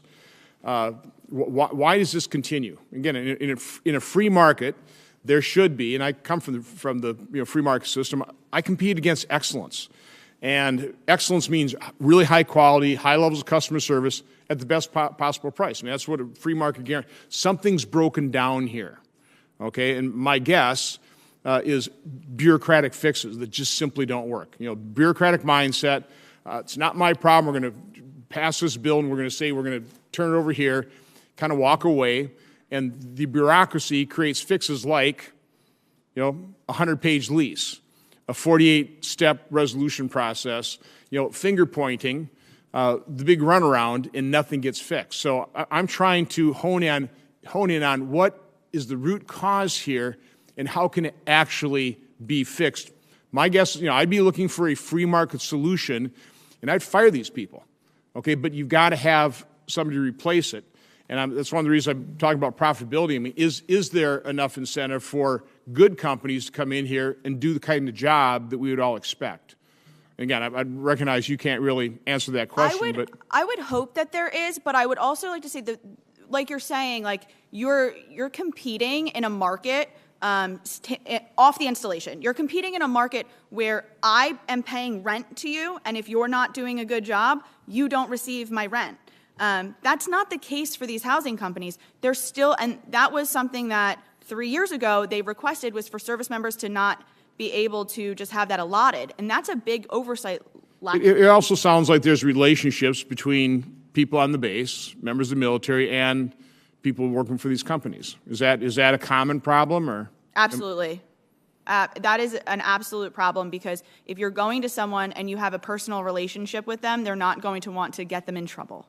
So again, I have no doubt that Armed Services Committee tried to fix this a couple of years ago. I think the result of our investigation, the result of this hearing is didn't work. We better figure out something better to do. But anyway, I appreciate your testimony, Mr. Chairman.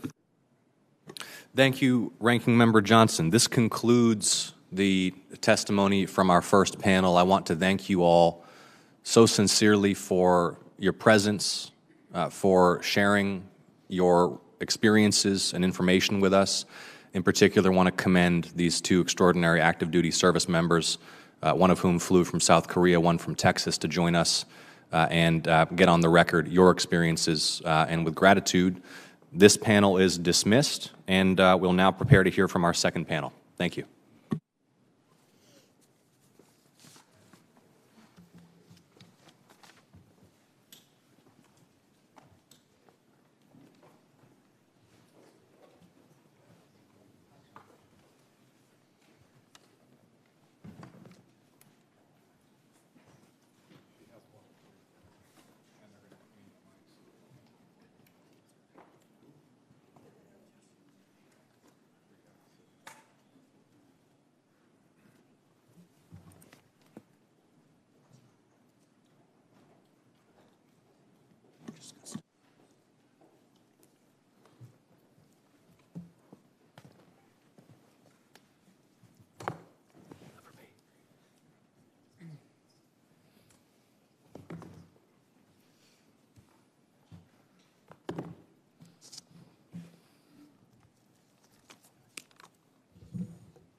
We will now call our second panel of witnesses for this morning's hearing. Mr. Richard Taylor is the President of Facility Operations, Renovations, and Construction at Balfour-Beatty Communities, with overall responsibility for Balfour's military housing facility management activities, including preventative maintenance, repairs, and quality assurance. He has worked for the firm and its predecessors for 19 years and worked in the industry for nearly 3 decades. He also previously served in the U.S. Navy for more than 12 years. Ms. Paula Cook just transitioned to Vice President for Transformation at Balfour, responsible for leading the company's, quote, new culture-shaping initiatives. Up until last week, she served as Vice President of Community Management, in charge of Balfour's Army portfolio of military housing properties, and she has been with the company since 2007. Ms. Cook is also a U.S. Navy veteran. I appreciate both of you for joining us today. We look forward to your testimony. It's the custom of this subcommittee to swear in all witnesses, so at this time I would ask you to please stand and raise your right hand. Do you swear the testimony you will give before this subcommittee will be the truth, the whole truth, and nothing but the truth, so help you God? Yes, I do. Let the record reflect that the witnesses answered in the affirmative. We will be using a timing system today. Ms. Cook and Mr. Taylor, you submitted joint written testimony, and it will be printed in the record in its entirety. I understand that Mr. Taylor will provide oral testimony on behalf of both witnesses. Mr. Taylor, please kindly limit your remarks to 5 minutes. You may proceed. Chairman Ossoff, Ranking Member Johnson, members of the subcommittee, thank you for the opportunity to provide an update on the commitment of Balfour-Beatty Communities to support the safety, health, and well-being of the service members and their families across the 55 military installations we serve, including Fort Gordon, Fort Stewart, and Shepherd Air Force Base. I am accompanied by Paula. Forgive me, Mr. Taylor. Would you just ensure your microphone is active? Is that better? That is. Thank you. Would you mind beginning at the beginning? Not at all. Thank you.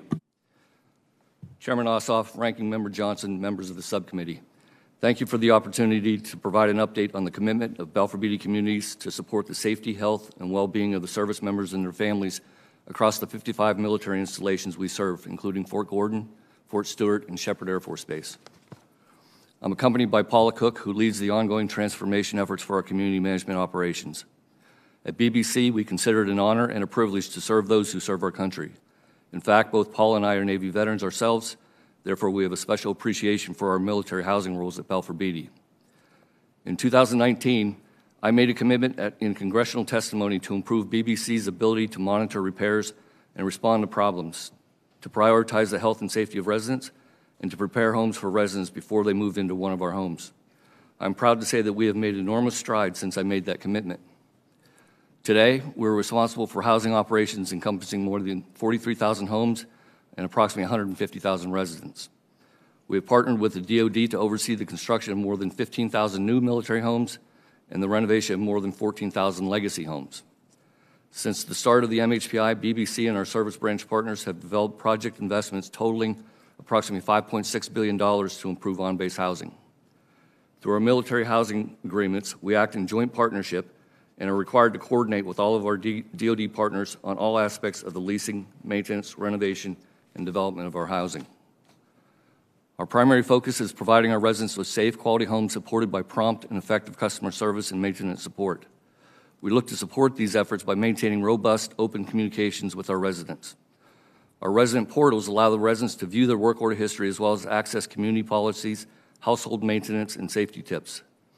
In addition, our new national call center is staffed and available 24/7 to initiate a work order, schedule maintenance, and provide updates. I want to emphasize that we are committed to maintaining accurate work order data. We do not tolerate anyone at BBC falsifying work order information. Both BBC and the government's local military housing offices have multiple checkpoints with new residents before, during, and after move-in to identify issues or questions regarding the home. We supplement this personal outreach with our own resident surveys. These surveys are conducted by an independent third party and are sent to residents after move-in and after responding to a work order. Like with any customer service business, we recognize that, unfortunately, we will never be able to make every resident happy. But nevertheless, we remain resolute in that pursuit. In 2021, we received just over 40,000 survey responses, resulting in an average service score of 4.53 out of 5. For the period January 1st of 2021 through last week, the average work order score at Fort Gordon in particular was 4.62. With over a third of our military housing stock consisting of aging units constructed by the military, we will never have homes that present zero maintenance issues. On average, we receive and process more than 280,000 resident-generated work orders annually.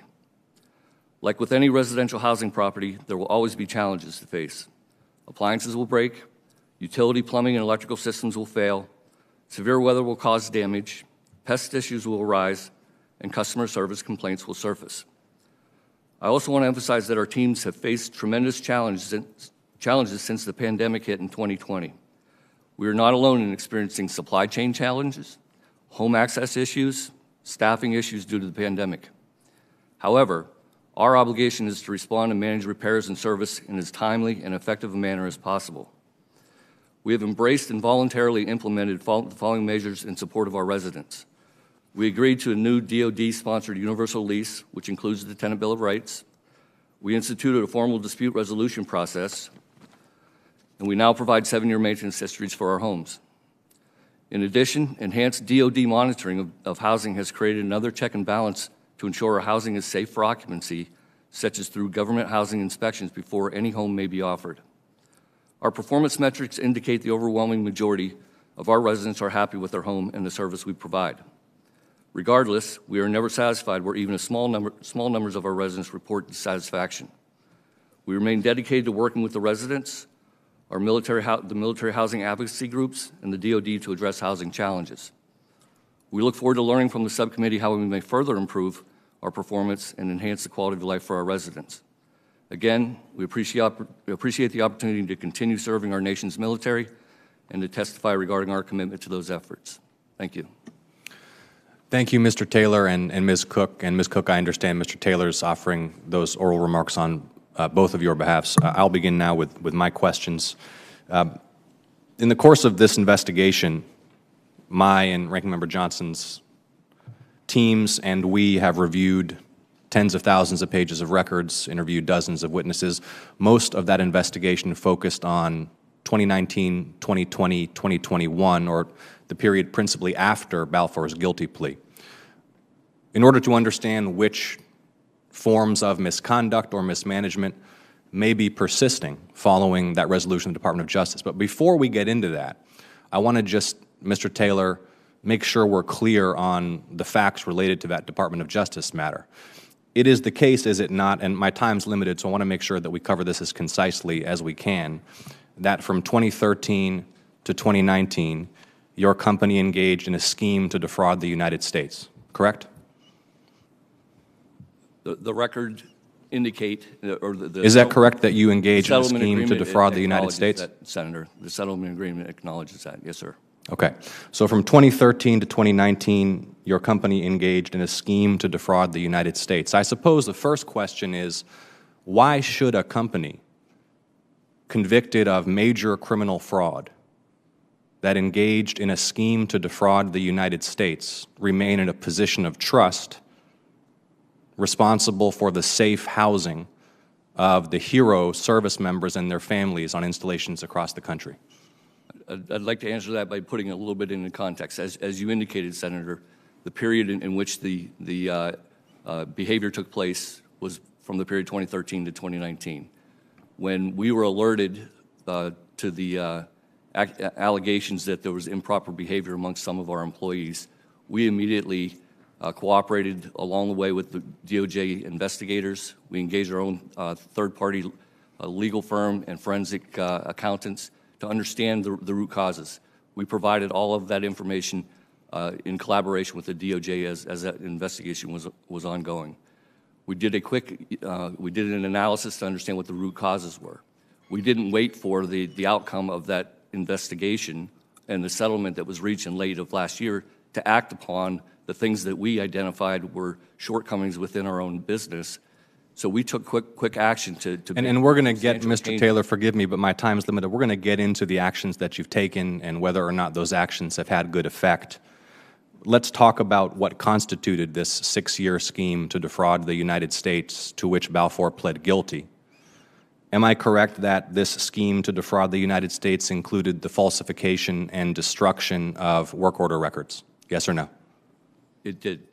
Am I correct that this scheme to defraud the United States included lying to the armed services? Yes or no? Lying, not, you say lying. We put forward. Well, I'm sorry, I've got here, this is paragraph 24 of a statement of facts.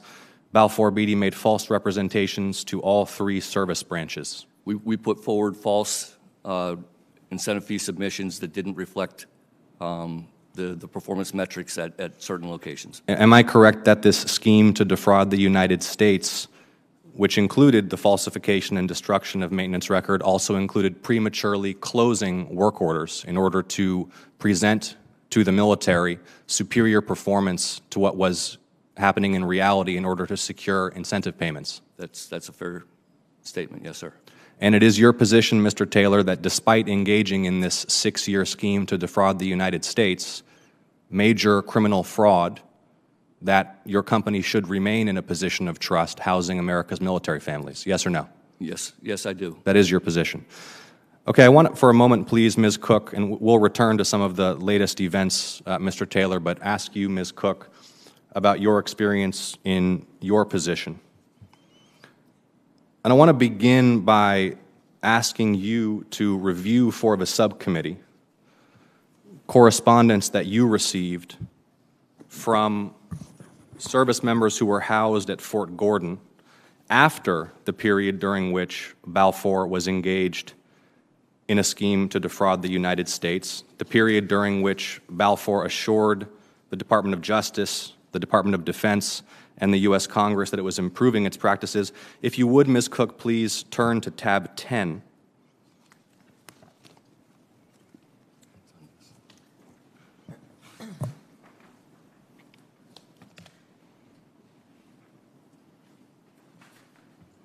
You'll see at the bottom, Ms. Cook, customer comments. This is an email that you received from a tenant in your housing. The email is dated September of 2020. Would you please read, beginning with customer comments and on to the next page? It's not a long email. Let me get that. It's on, okay. Yes, I recently retired after 21 years of combined service. This is by far the worst housing I have ever lived in. We had mold in our house, under the vinyl floors, in the walls, behind our cabinets, and in the vents. Our roof leaked and the sheetrock fell in the closet. I was in the MEB process and the sewer line collapsed and we had to move. They gave me 1 week to vacate a house that was not fit for occupancy so they could work on it. I was forced to move from one house to another while physically disabled. Then in the 6 months that we remained there, they did no work on the house. The company is unprofessional and should be removed from the installation. They have no clue what it means to run a safe and organized military housing community. The installation leadership needs to do a walkthrough of housing and talk to every resident. I know of several people that have multiple issues with their homes, and nothing seems to be getting accomplished. Since I'm no longer in the military, I do not fear retaliation from the housing office. If I had to do it all over again, I would not live on base and would have found a home that was better suited for my family. Customer has requested a response from management. Thank you, Ms. Cook. And this is one of many emails that you received that we reviewed. Here are some quotes from others. Urine stains were found in 3 of the 4 bedrooms. Bathroom floorboards were forming bubbles with water in them. Mold was growing on carpet. We risk health issues for my 19-month-old baby. Death trap of a house. I have a pregnant wife who is high risk and I have to live with this. Exposed mold on my ceiling. We continuously get provided little to no response. Water leaks into kitchen light cover. Nothing has been done. That's 1, 2, 3, 4, 5, 6, 7, 8, 9, 10, 11 emails that you received all after the period during which Balfour was engaged in a scheme to defraud the United States. I want to ask you, Mr. Taylor, given that your company engaged in major criminal fraud, why should we believe your assurances? We've heard from Captain Cho. We've heard from Sergeant Torres. They've both told us their horror stories. We've heard from advocates who have described these issues as systemic and ongoing. We just went through 12 or 13 emails Ms. Cook received. My office interviewed dozens of others who reported significant issues with work orders being misclassified, ongoing concerns about contamination, ceilings falling in. Why should we believe, Mr. Taylor, that a company been engaged in major fraud against the United States is fixing this? Well, first off, Senator, I reject the suggestion that it's a systemic failure. You cited, in the case that you just read, 12 emails, 11 emails. As I shared with you, we're a company that processes 280,000 on average emails annually. Things go wrong. We don't always get it right the first time. We're not perfect. We've never testified that we are a perfect organization that gets it right 100% the first time. What's important for us is that we understand where our shortcomings are and we take action to correct those deficiencies. Mr. Taylor, my time is limited. My question is very specific. It's why should we believe your assurances when your company engaged in a 6-year-long scheme to defraud the United States? Why should we believe your assurances? That is my question. Take a look at the actions that we've taken subsequent to that period in time. We've shared that information with your staff during interviews, some of that information. We've shared that information. We've been very transparent with the service branches, OSD. We've been transparent with the HASC and SAS staffers on the journey that we've been on to transform our business. And the results that we're seeing are demonstrating that we are taking this have taken this very seriously, and we're taking very proactive steps to ensure that we don't repeat the mistakes of the individuals in our firm that worked here at the time that was engaged. Thank you, Mr. Taylor. We will get into some of those specific steps you've taken in a moment. My time has expired. I yield to Ranking Member Johnson.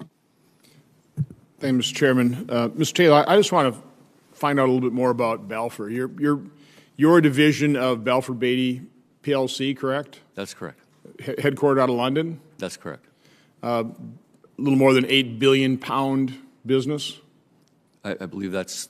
So how big a division is yours? In terms of that volume of business, our business is we're part of an investments division. The value that is promulgated by the company is largely around our construction and services business.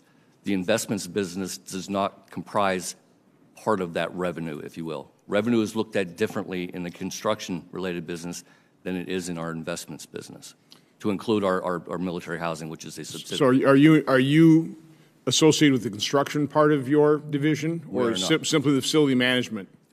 So there is Balfour Beatty Investments is a division of Balfour Beatty PLC.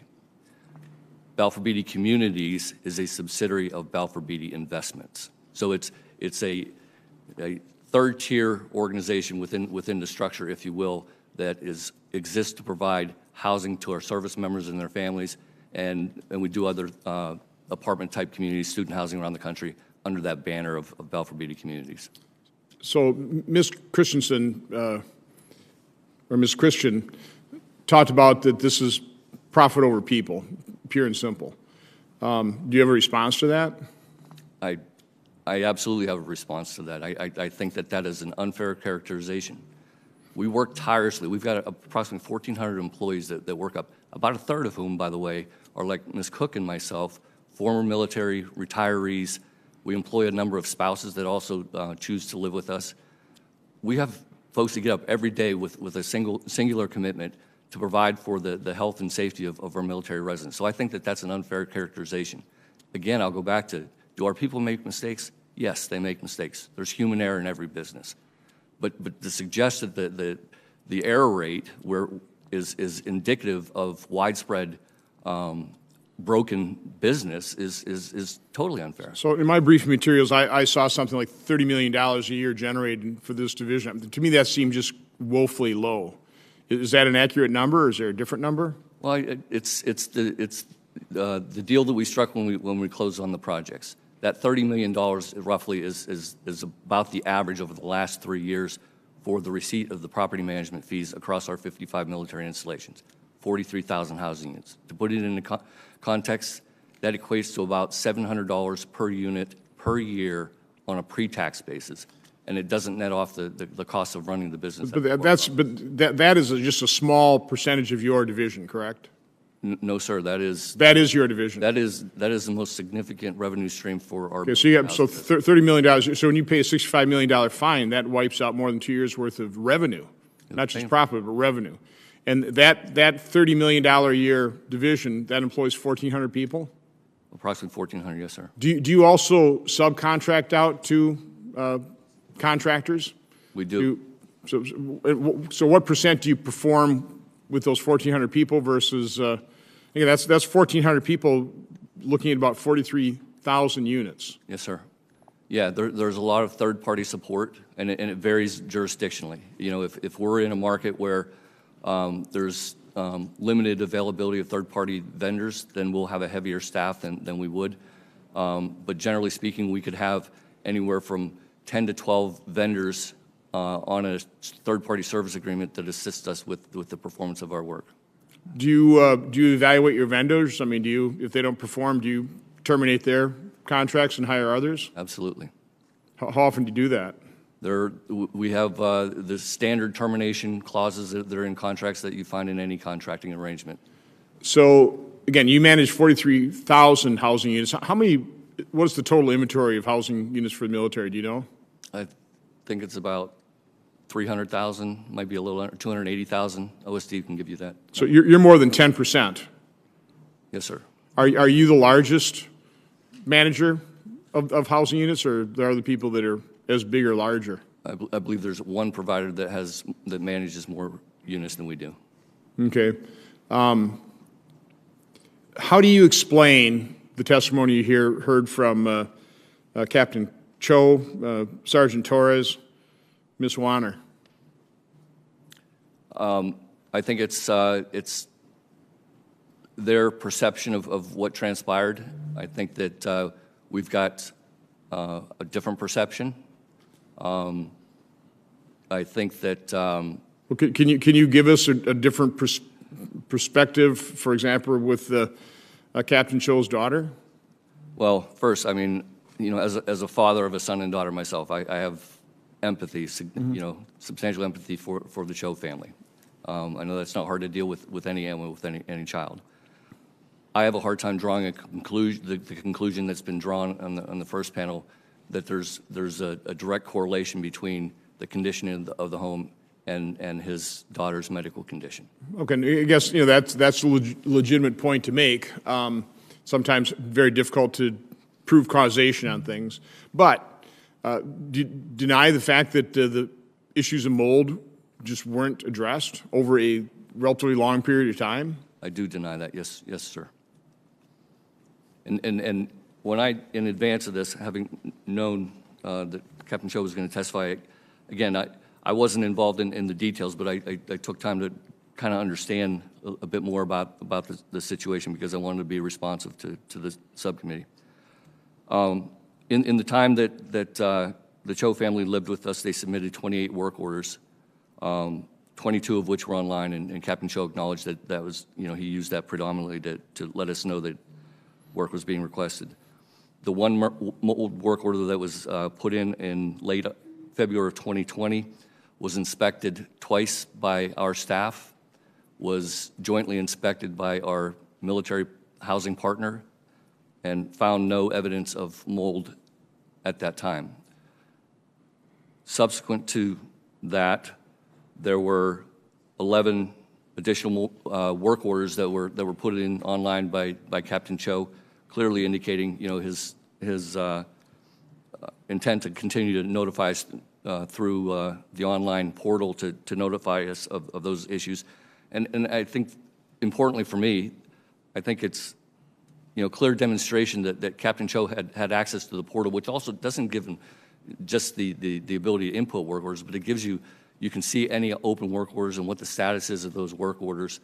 So I guess my perspective, having heard what I heard a little bit ago, is if he didn't think that we were responding to the work orders, by engaging in the resident portal, it should have been clear that no work order was being looked at in our system. To my knowledge, we've not been notified of that. To my knowledge, we've never seen any photographic evidence of any mold existing with the home.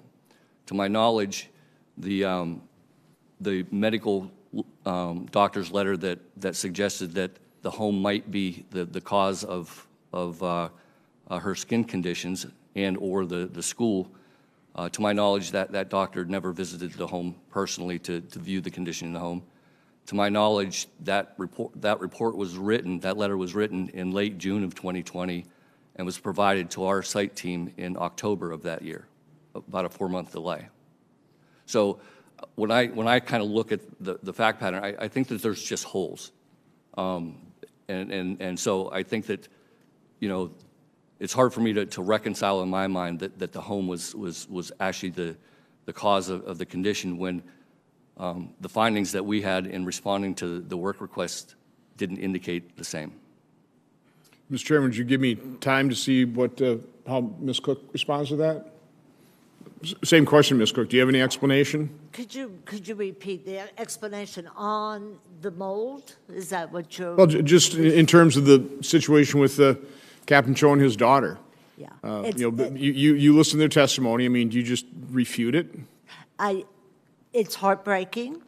I am a grandmother. I'm a mother. I care deeply about our residents, as all of our team does. I will say that we did go inspect that home. I personally did not, but our team is trained, as well as our Garrison Housing Office is trained.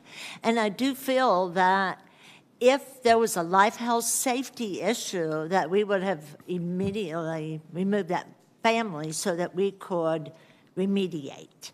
Okay. There was no signs of life, health, safety. If it's behind the walls, I cannot see that, no, sir. But I do feel that we did follow all EPA and CDC guidelines in that home, as well as all of our homes. Okay, well, thank you, Mr. Chairman. Thank you. Senator Scott. Sure. Thank you, Chairman. Thank you, Ranking Member. Thank you for being here.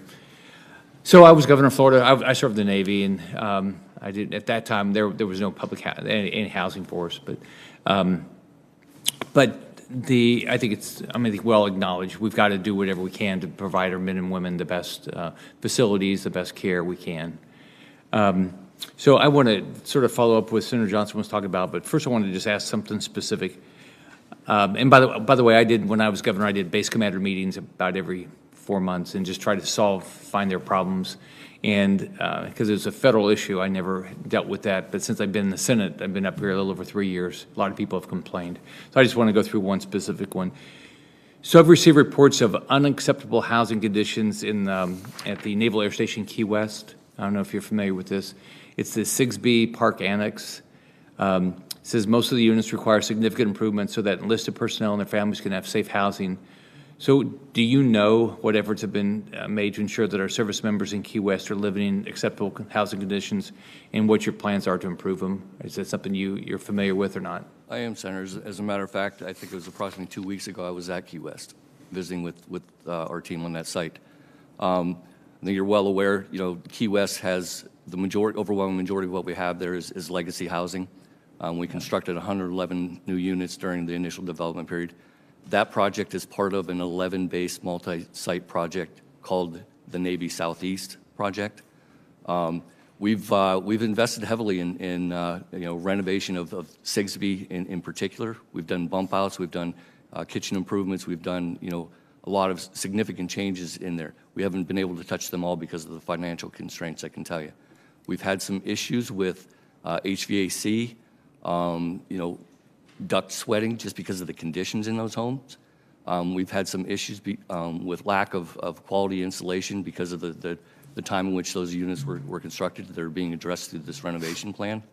The Navy Southeast project in particular, is financially stressed. The BH increases haven't materialized over the time period that were expected. Insurance and utility rates have far outpaced, rates of inflation. I'll give you an example for all of the Navy Southeast project. This year, after we set our budgets, I think it was in March of this year, March or it might have been April, the local utility or the utility that manages or provides the utilities for Key West and all the Navy Southeast told us that there's going to be a 30% increase in utility costs this year when we budgeted for 3. So those are the sorts of things those are the sorts of challenges that I think don't get talked about enough in this type of forum, because those are the real challenges that we ought to be engaging in. Again, I'll go back. Do we make mistakes occasionally? Yes. But if we want to look out for the long-term health and viability of this program that can serve the needs and interests of our service members and their families, we ought to be having the conversation about the financial viability of the projects. Okay, can we go through, and it's somewhat Johnson's question. So how long have you been at the company? 22 years, sir. Okay. So did you do the contract? Did you enter into the contract? I led the business development team that pursued that project. What are the economics? So how's it work? So are you getting paid a fee per home? Are you getting paid? Did you pay for all the existing housing and then you're responsible for it? How's it work? Yeah. So in this case, with the Navy projects, very similar to the Army projects, the private partners. In this case, I'll talk about our company. We made an equity contribution, an equity investment in the project. That equity investment, typically for most projects, I don't recall specifically for Navy Southeast, generally between 1% and 5%. The Navy always wanted less equity in the projects than the other branches. The Navy would make a financial investment that they took out of their year appropriations, and then what we would do is we would underwrite the potential revenue from the basic allowance for housing that we receive throughout the project. We would then take that revenue, BH as the top line revenue, net out projected operating expenses, get to a net operating income line. We would then go to the financial markets. Based upon that net operating income, we could raise, in most cases, hundreds of millions of dollars that would be deployed during that initial development period to do replacement housing, renovations, all of those sorts of things. So that's how the project. You basically borrowed against future revenues. Correct. Okay. And so the assumptions when you got into the contract, well, how have those assumptions been wrong? The basic allowance for housing, again, is the only source of revenue for these projects. BAH is reset annually. It's supposed to be indicative of the cost increases in the local market, because the BH isn't just specific for the MHPI. No, I got it paid. More importantly, it's there's 70% folks that are living off. I hear how bad it was. I got $124 a month. My apartment cost $250. So BH has been highly unpredictable. We originally underwrote 2 to 3% annual increase. If you look at BH across the entirety of the DoD spectrum, it looks more like an EKG chart. Okay. So your expectation when you bid for the contract is 2+ % a year. That didn't happen. That's number one. Okay.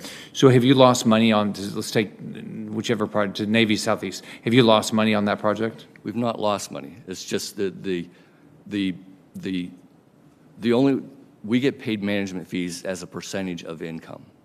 So if income doesn't go up, our fees don't go up. But How do you make money? Just on the management fees? management fees for the property management. We also get a return on that equity investment I talked about that we made at the front end. And that's at the very bottom of the cash flow. That's a separate, so you have a management fee over here, and you have another company that was set up that took the risk on the construction, and is that the way it's set up? The company made an equity investment in the project to help fund that initial development period work. That the return on that equity, just like any investor in a real estate project would get, you get after all of the bills are paid, the mortgage is paid, then the way that Leverage to the hilt. If they only wanted 1 or 1.5% equity, then it's just complete leverage, right? significantly, yes. And why did the Navy want that? Because we could tap into private sector capital. But the markets were, didn't encumber the federal, interest rates were so low, you could get. and it didn't encumber the federal budget. So then what happened? Now, did anybody change the deal? So they made assumptions. Their assumptions were wrong. Did the Department of Defense change the deal ever? No. So it's just that the assumptions were wrong. Have they made? Is it okay if I just finish? So have they made money as the equity side where they bought the property and responsible for the fixing it up? Has that been a money loser For our company? Mm-hmm. No, it's not a loser. But again, if revenues don't grow at the pace that you expected, you're falling short of what you expected. Yeah. But So the equity not a holders losing- didn't make the return. It's still that they not a wanted. losing position. All right, so the management fee is not the problem, other than it seems like it's when Senator Johnson asked you a question, the management fee per unit seems pretty low. I mean, I've never done a deal like that, but that seems low. Relative to what private sector companies do, it is low. Yeah, but you bid it, so you're responsible. We got into this business because of, as I said, I served in the Navy myself. This business is attracted to me and always has been, and the reason that I work as tirelessly as I personally do is because I believe in the construct. I believe that it's a heck of a lot better way to provide housing to our service members and families than what we were capable of doing when I was in uniform. Light years of difference. So what would you do in hindsight? What should either you or the government have done differently to make sure there's less of a risk that you have rogue employees that do the wrong thing? In our case, had better internal controls. Mm-hmm. Is there anything the government should have done differently? Well, I think that, there was certainly engagement from our military partners along the way. The FY 2020 NDA has really helped stoke the fire there, and I can tell you that we're working more closely with our military partners than we've ever worked, and I think that that's what the program ultimately needed. So you don't think the structure of the entity caused the problem? You think it was the lack of oversight? Yeah, I think it's fair. All right. Thanks. Thank you, Senator Scott. Mr. Taylor, I want to return to the question of whether indeed Balfour has reformed, improved its practices since 2019. Again, the period of 2013 to 2019 is the period during which the company was, as you've acknowledged, engaged in a scheme to defraud the United States. You made note in your opening remarks of satisfaction surveys that you've undertaken. Is that, in your view, an indicator of improved performance, or what does that signify in your opinion? It's just one KPI that we pay close attention to because it's direct feedback that comes from our residents through an independent third party. Anytime, as I said, all service members are invited to participate when they move into their new home or their home. Once they take occupancy, they're invited to participate in the survey anytime we're in their home to provide responsible work order. So it's an indicator. It's not the end-all, be-all, but it's a pretty good indicator, and we track that and see how it trends over time so that we can take action where we see things are trending in the wrong direction to investigate, why are our scores dropping? What is it about that we need to be paying attention to correct? Yeah, the reason that I'm skeptical of the satisfaction scores as an indication that you've improved your performance, and this is something that you and your team also raised in interviews before this hearing with the subcommittee staff. If we could have a look, please, at slide 16. Here we have your prepared testimony today at left. We have your predecessor in this role's prepared testimony from February of 2019 at right, testifying before the Senate. Now, just to make sure we have these dates correct, I want us to just clarify that February 2019, when your predecessor made these comments to the Senate, that was still during the period when the company was engaged in a scheme to defraud the United States. Is that correct? The February 2019, that was still, yes, Yes? part of the period, yes. Okay. So here we have your predecessor touting satisfaction scores in sworn testimony before the Senate during a period when the company is engaged in a fraud scheme, falsifying, destroying work orders, lying to the armed services, and the company is touting its satisfaction scores. And then at left here, we have, once again, from your written statements today, the satisfaction scores as an indicator of your company's improvement in performance. Now, 1 to 5 or very good to outstanding, these may not be apples to apples comparisons, but it gets back to the core question. We can close the slide, which is, why should the Senate believe that a company that for 6 years defrauded the government? And I got to say, I'm shocked, Mr. Taylor, that you deny these issues are systemic. They are clearly systemic. In fact, your performance as a company at installations in my state is notorious. Local media have reported on it for years and years and years. Every time I visit an installation, enlisted personnel raise it without me even prompting them to. We've convened entire discussions with enlisted personnel to figure out what's going on. That's why we embarked upon an 8-month-long investigation to understand what's happening.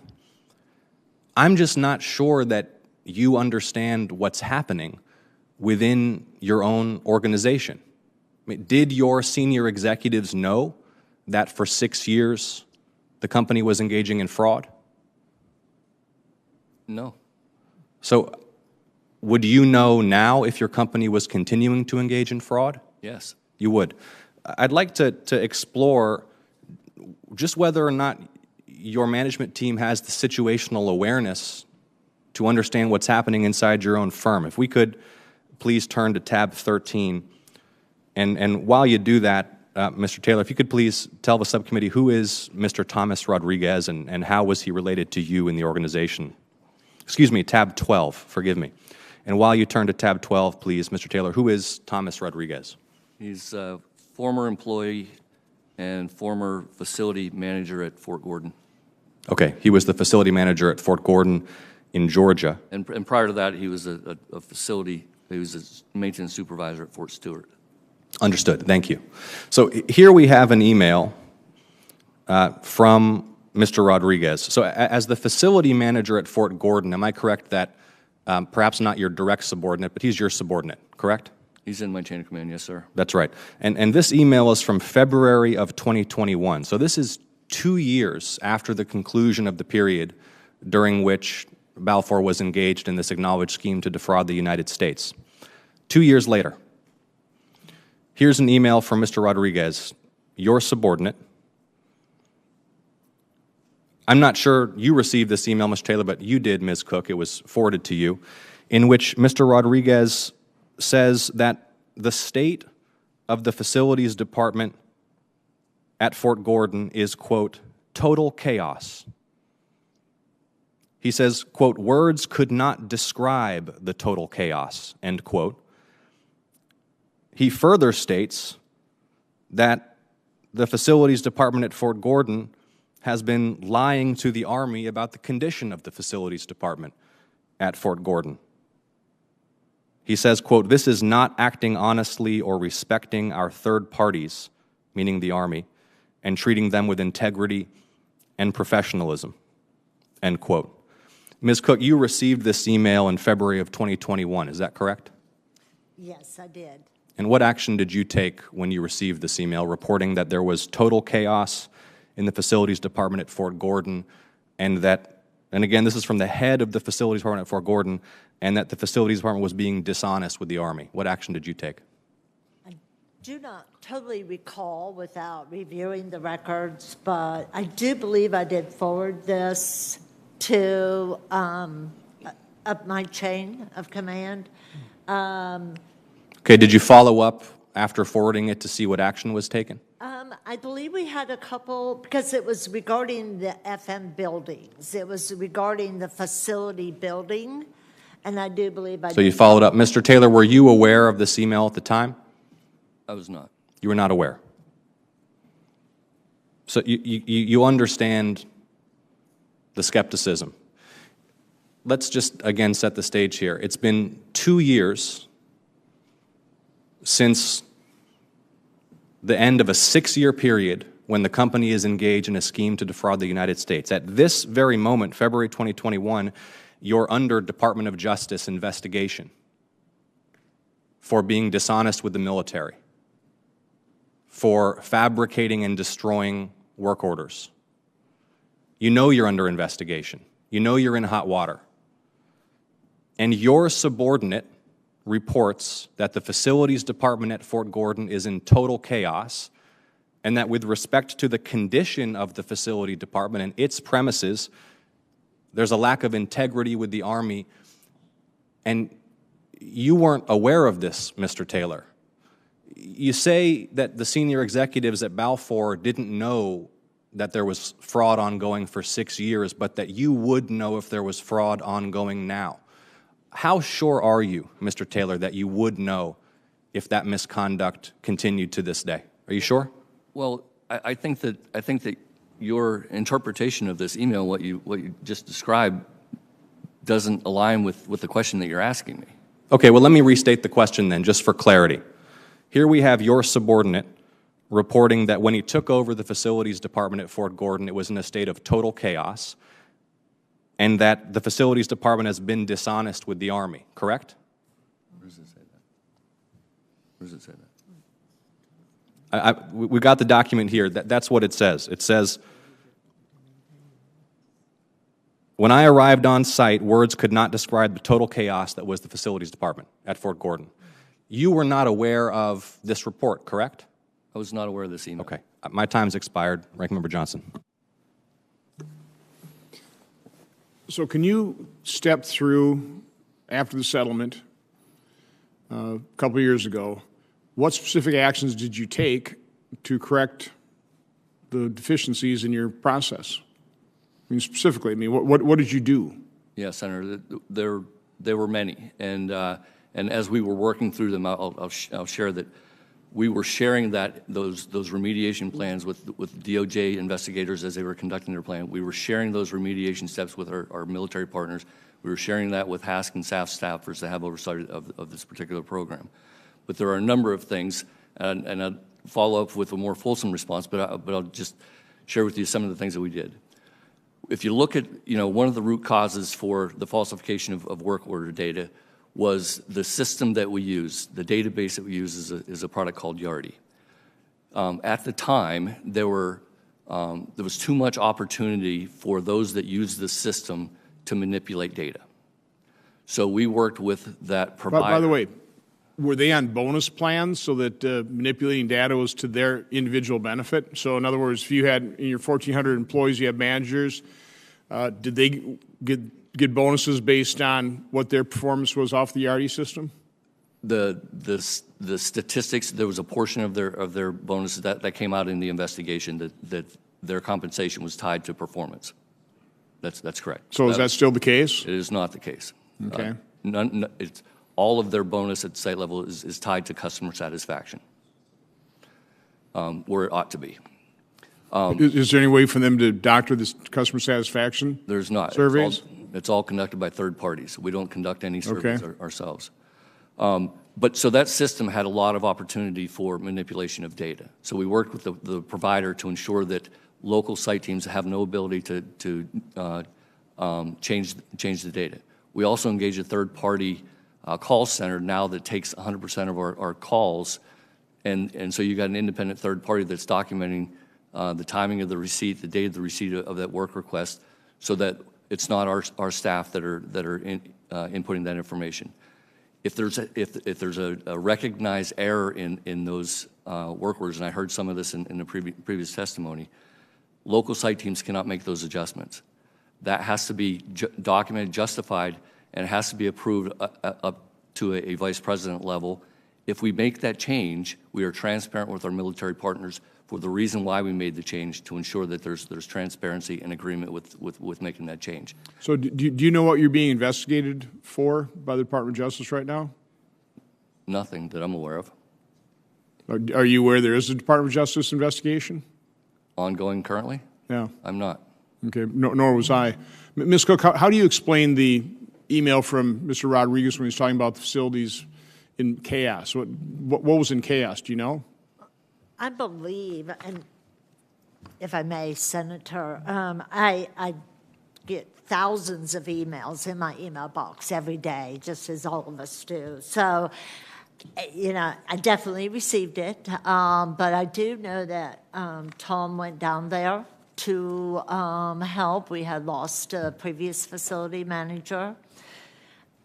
I took it as his first observation of being on the ground, and he sent it to his supervisors that could help him pull it together in an action plan of how we're going to pull this to get. So again, this is kind of an initial email. When he gets down there, he goes, "Man, this is a mess. This is in chaos, and I'm going to fix it for you." I mean, is that kind of how you interpreted it? That's kind of how I remember it. Like I said, I get thousands of emails, so I would have to go back and review that, sir. But I do feel that Tom just had come on the ground, and he was reporting of what he's seeing on his. So, Mr. Taylor, I want to go back, and I want to try and understand this business model. So tell me if I've got this right. So there's the actual construction phase of this, where you put in a very small percentage in terms of equity, and you leverage it up, and you're able to do that because it's housing for the military, so nobody's afraid that they're not going to get paid back. So I mean, you can literally build $1 billion of housing, and you're only investing what, 10 million maybe, 10 and a half to 15, 10 to 15 million. Well, on that, I think every one of our projects, the equity contribution from the company was between 1% and 5%, so it varied. So again, it could be 10 to 50 million. It could, yes. But again, but then your entire revenue stream is what you're telling me is $30 million a year. Our property management fees on average over the last 3 years. And that is your revenue stream, or is there some revenue stream from the construction part of this? I mean, are you making money on the construction? When in the initial development period, when we were building out the housing, we had a third party and then a related third party that was our builder. So again, let's say you construct $1 billion, you're act as a GC, and you may be getting 10% for that. So you make money on the actual construction of the housing unit, and then that's done. A builder would have, but Balfour Beatty, as the developer, we earn development fees for the build out. Okay, so you make money there, but then ongoing, it's literally that $30 million with 1,400 employees, with costs going up and down. Again, the reason I'm digging into this, I wouldn't invest in this business. I'm just, listen, I guess I appreciate the fact that you've got a commitment and you want to provide good housing for our service members, but unless I'm missing something here, it just seems like a pretty risky business. It's not the only revenue source. That's the property management fees, Senator. I just want to make sure that we're clear. So the way that the projects are constructed, the majority of the cash is left over after all the bills are paid. On average, about 90% of that goes to a project reinvestment account. That's there for long-term sustainment. It was always envisioned to be sufficient to take care of the housing over the balance of these 50-year agreements. Those reinvestment account funds are deployed when our military service partners are in agreement with what the plans for how we deploy those funds to make further improvements down the road. When that happens, again, we will earn development fees on that work. We will engage contractors to perform that work. So there's still opportunity for revenue or fees, but that was always envisioned in the construct of the deals. I talked about the equity investment that we made. 90% of that excess cash flow at the bottom of the waterfall goes to the reinvestment account. On average, about 10% comes to us as a return on that equity investment because we invested in the project as well. Okay, the reason I'm trying to delve into the finances here is if a company like yours is not making money on this or making such a slim margin, so there's probably not much incentive for you to improve things. But if you're making a fair return, it's still a business that is attractive to you and others. I don't agree with the statement that it doesn't incentivize to do a good job and improve things. Frankly, because everybody's well aware, our property management fees, that $30 million, is made up of a base management fee and then an incentive component. That incentive component was the issue that got us into the challenges with DOJ. But that incentive component, if we do our job well, there's opportunity for us to earn more money for the business. We're not a not-for-profit. We're a business just like every other provider is to try to be profitable. So again, to kind of close this out, in your mind, I think I heard you testify that the solution here is better internal controls on part of you and probably your competitors in this space. Absolutely. And you think with better internal controls, you can satisfy the Ms. Christians and our other witnesses? We're seeing evidence of it already. The level of control and oversight that we have within our own organization, the level of oversight that we see from our military partners, there's a lot more control over the activities that are happening on every one of these installations. It's in a better place, a heck of a lot better place today than it was 3 years ago. So you have an independent company doing your surveys. Is there any other independent auditing of your performance? All of our financials are independently audited.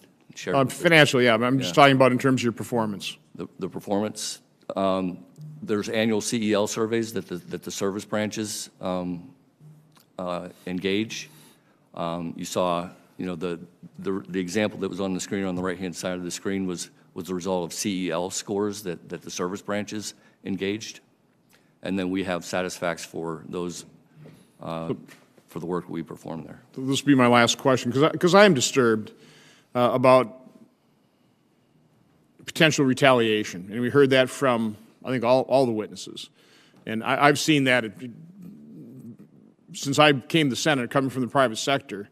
I'm actually shocked at how much retaliation there is kind of within government, okay? And this would be within the military.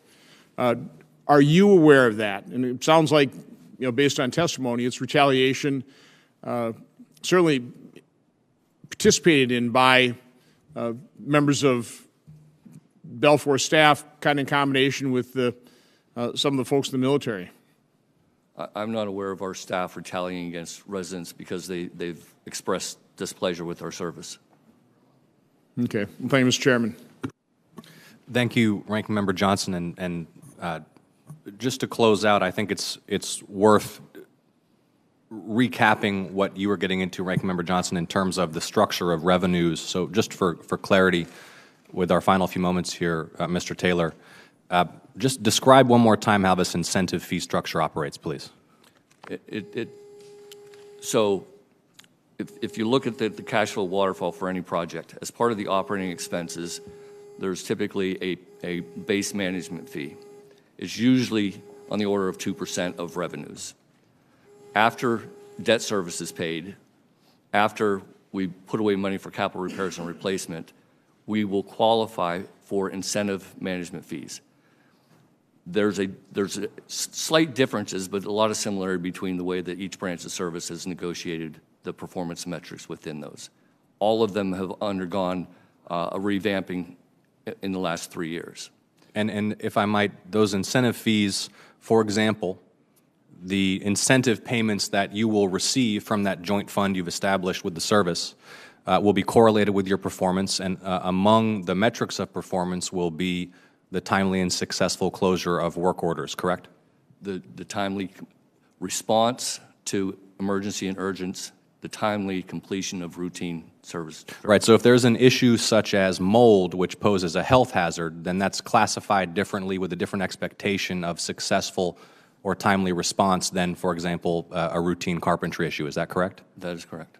So when we see Sergeant Torres's work order, where he clearly stated in the description that it's mold, and then we see that it was classified as carpentry, that kind of thing could impact your incentive fees, correct? If the company, and this is, I believe, what was going on during the period of the scheme to defraud the United States, misclassification of a request for remediation of mold, which should be more timely acted on, as something like carpentry, will cause you to be paid more in incentive fees by artificially inflating your performance metrics, correct? If the volume of that activity rose to the level that we would not meet the threshold, that's a correct statement. And it assumes that we didn't identify the error and put in place a correct the error. But again, to achieve the incentive fees, just to be totally transparent, it doesn't mean 100% success to qualify. There are graduated levels depending on that. So one or two work orders in and of itself being in error would not potentially impact whatsoever our incentive fees. Thank you, Mr. Taylor. Thanks for that clarification. I want to thank the members who attended this hearing today. I want to thank all of the witnesses in both panels for their testimony and for appearing today before the subcommittee. We will continue to seek remedies for the issues discussed today. Our military personnel, stateside and abroad, sacrifice continually in service to this nation, as do their families. They deserve the very best. It is of utmost importance that they be provided with safe housing, that there be accountability within the department and by those companies responsible for providing that housing. This hearing record will remain open for 15 days for any additional comments or questions by any of the subcommittee members. And with that, this hearing is adjourned.